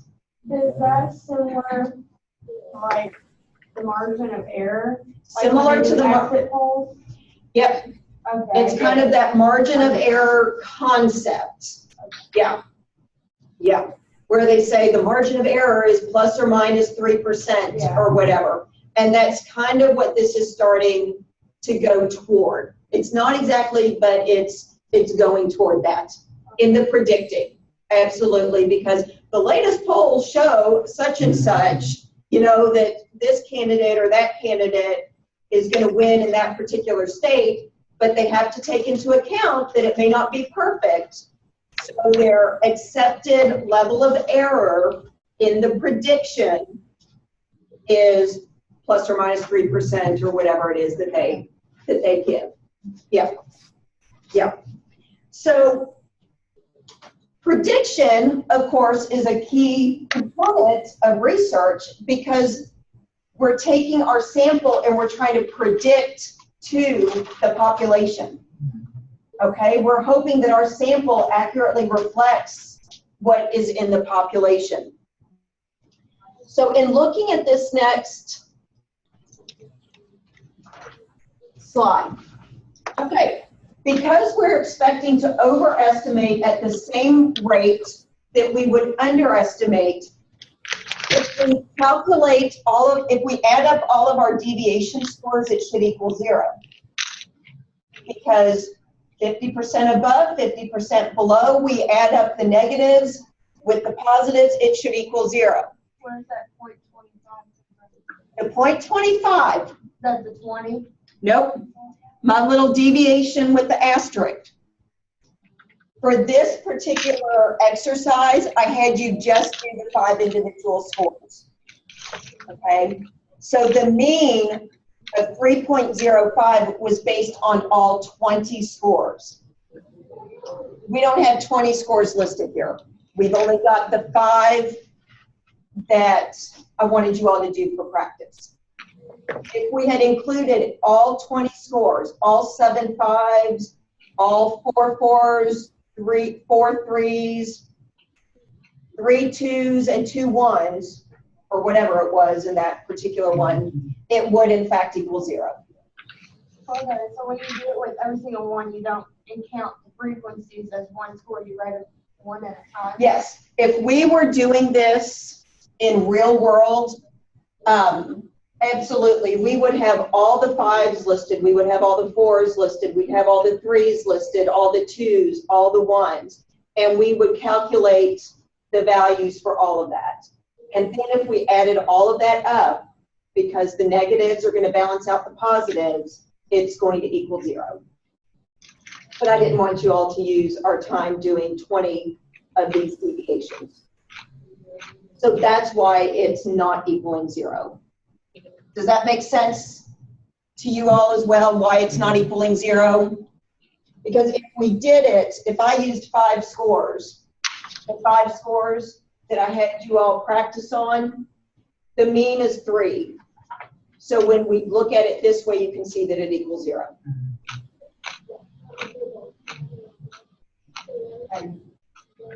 So it will equal 0, and that's, again, kind of the checks and balances for this one as well, is that it will equal 0.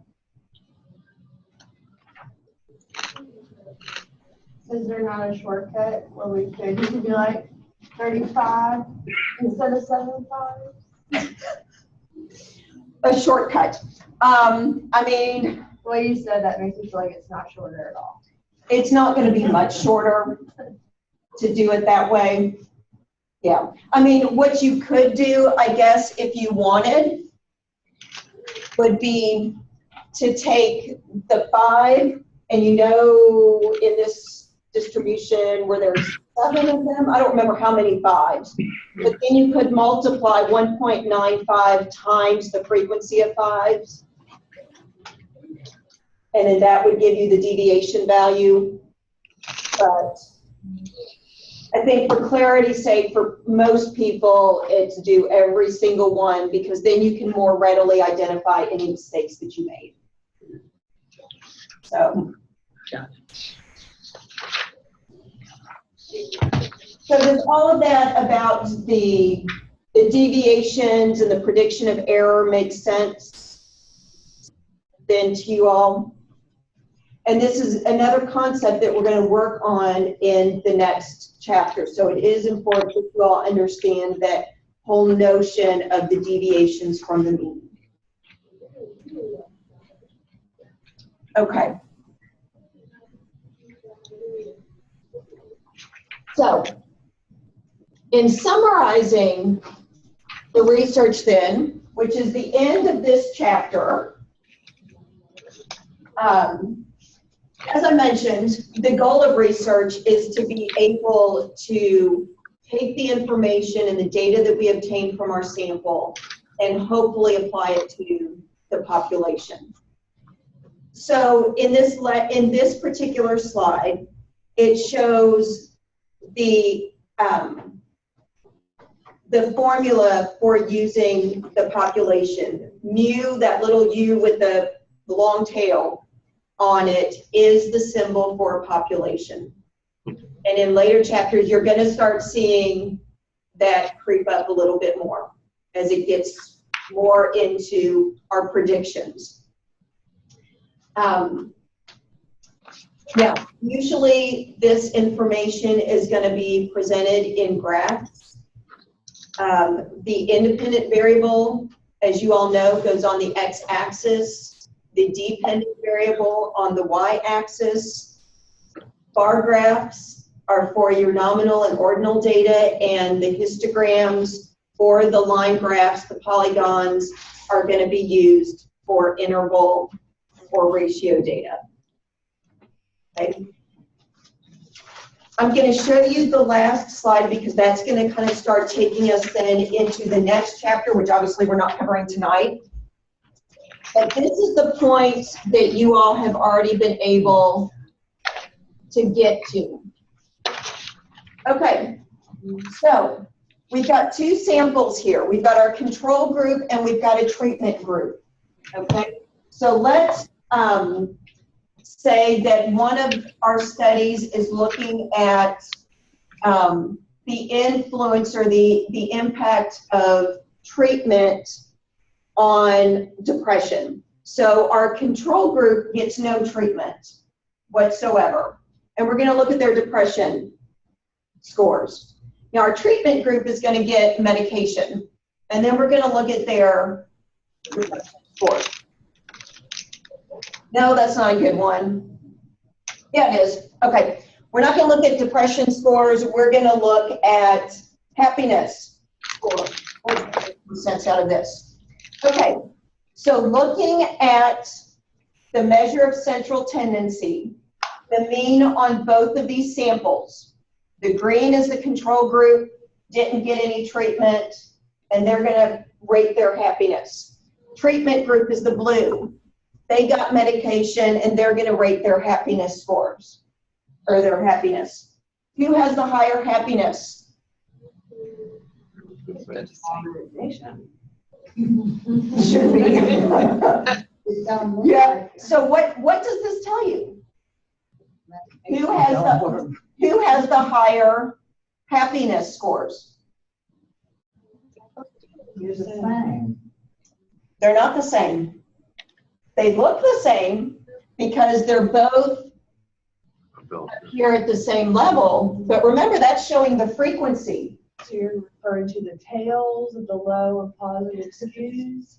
Here, the dotted lines is your mean. Okay? The middle. Remember, we read our graphs. It's further this way. Here is 0, and the scores get higher. Who has the higher average happiness score? The treatment. Perfect, yes. Because the blue is right here. That's our treatment group. There's the average happiness for our people on meds. They're feeling happier than our people over here who didn't get any treatment. Because this side over here. So the happiness is on the bottom, and what's up the side? What are they measuring like?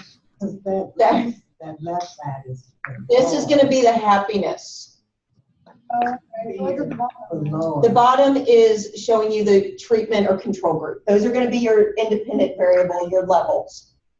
So group 1 and group 2. I get it.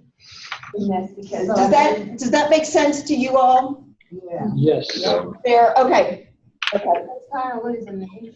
It starts to lose it at about this point because now we're not necessarily dealing with numbers along here. Some more sugar. It's the control group. So you're going to have group 1 and group 2. Okay, so those are just kind of labels. What we're more interested in is right here. Okay, so the way, High there. They both look about the same. They are about the same height, but which one is higher on the x-axis?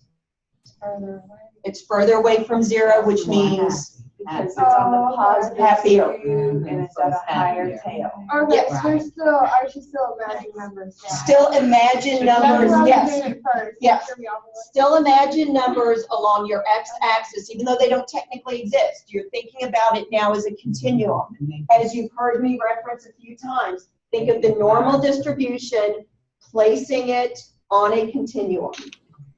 Yep. So your treatment medicated people are they are happier on average than your no treatment people. Now there are still, you see the tails, so there are some extremes. You got some no treatment people in the tail over here that are feeling really happy. Right, but then you have the But negative. then you got some people on meds that are obviously medication resistant, and they're still feeling pretty darn sad. Their happiness scores are really low. Okay, but this is where we're starting to make that transition then into predictions. So I just wanted to show this to you as kind of a segue then for next week. So any questions that you all have about that? About the deviations from the mean and the concept of error in the prediction of scores? Not at this point. Okay, you all will hear some more of this language come up again in future chapters as we really start getting into the concepts of error and the prediction and how much confidence we can put into those differences that we just identified between the two groups. Okay, so with that being said, let's talk a little bit in the amount of time that we have left about the two assignments that we have coming up. The stats in the media assignment is going to be due on week 4, so that's due in 2 weeks. Did everybody get the articles that I emailed out? Mm-hmm. Okay. Again, feel free to use those if you want. If you choose not to, again, as I think I mentioned to everybody, people that have had me before know that I really do like to get to kind of know people's interests in their respective majors so that I can try to tailor a little bit more than what I was able to do last week. So feel free to use them if you want. If you don't want to, that is also up to you, but then also kind of know you're going to be kind of on your own. That you won't have anybody necessarily that's reviewing the same article as you for the information. So just take that into account. Now with the independent projects, I would like you all just to kind of start thinking, now that you've gotten some more experience and practice in working with data sets, this is essentially what I'm going to do for you all for the independent project. I'm going to give you a set of data so that everybody's got the same data. You'll still have to interpret it differently. You will have different independent variables, different conditions of the independent variables, different dependent variables, but you're all going to be working with the same numbers. So as you're going through it, you'll be able to help each other out in terms of the numbers, but then it's still going to be up to each of you to do your own interpretation of what those numbers mean. Now, with it,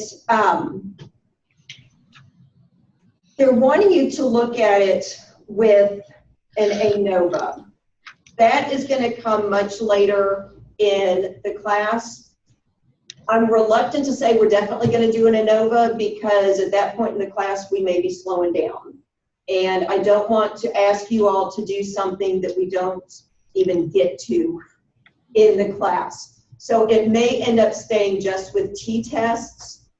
But given what you know now in terms of independent, dependent variables, the conditions of the independent variables, your increasing, hopefully, comfort level in working with the data set, I would like for each of you to just start thinking about what kind of a study you would be interested in conducting.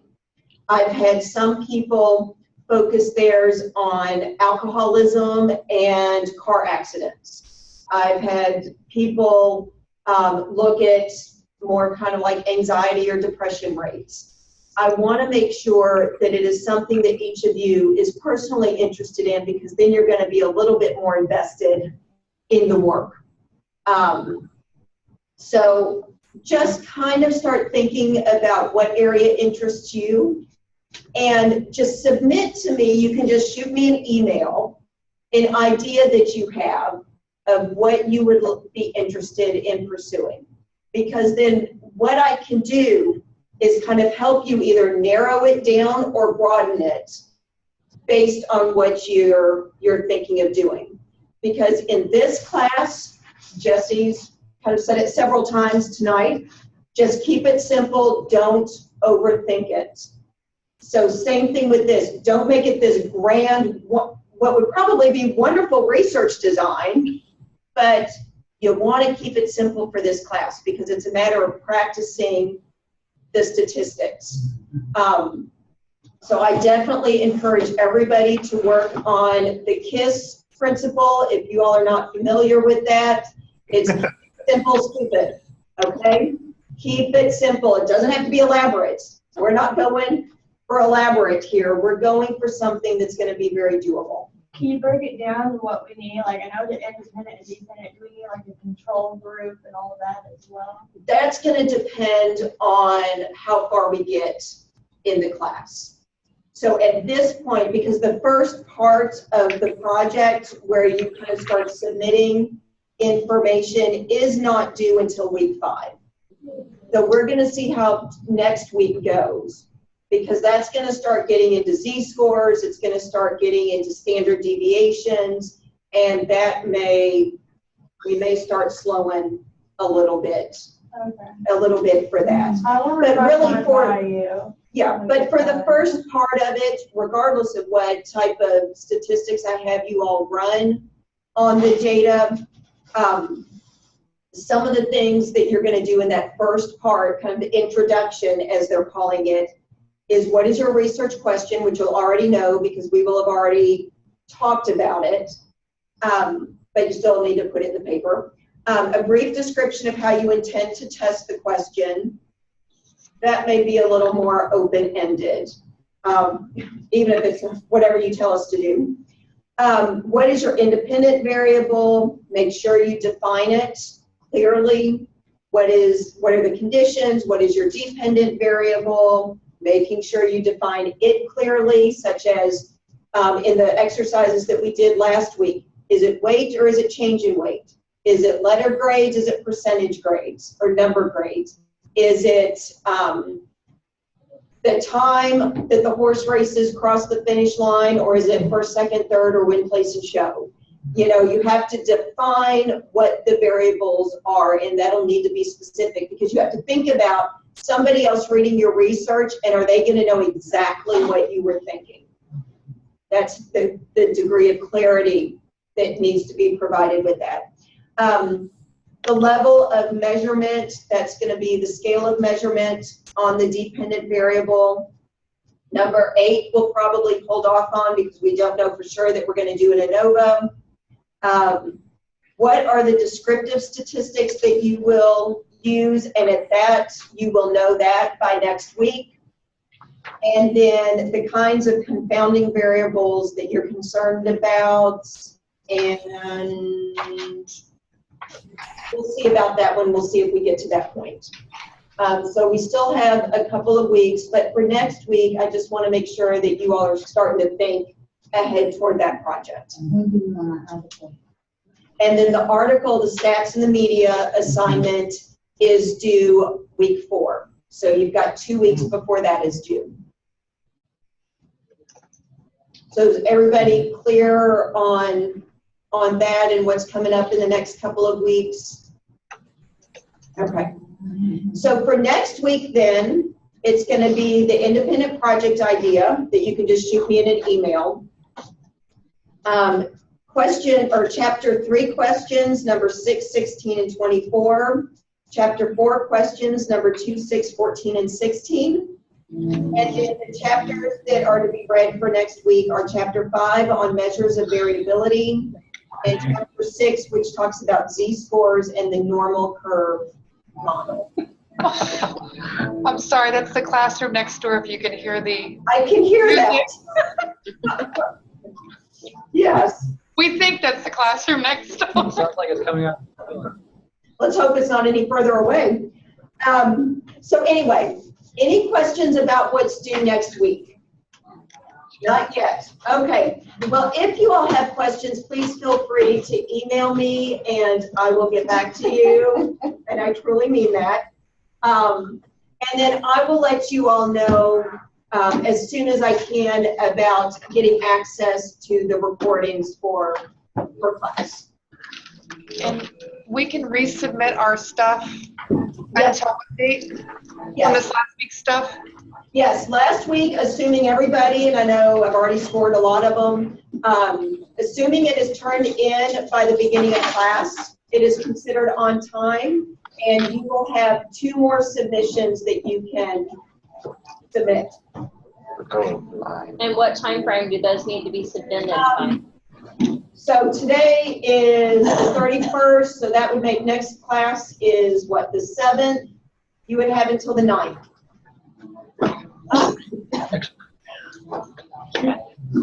Okay? All right. All right, hope you all have a good week. Email with any questions. Email me your ideas, and we'll see you all next week. The Mexican canteen did next part. I will. The mariachi band's here. Oh, my God.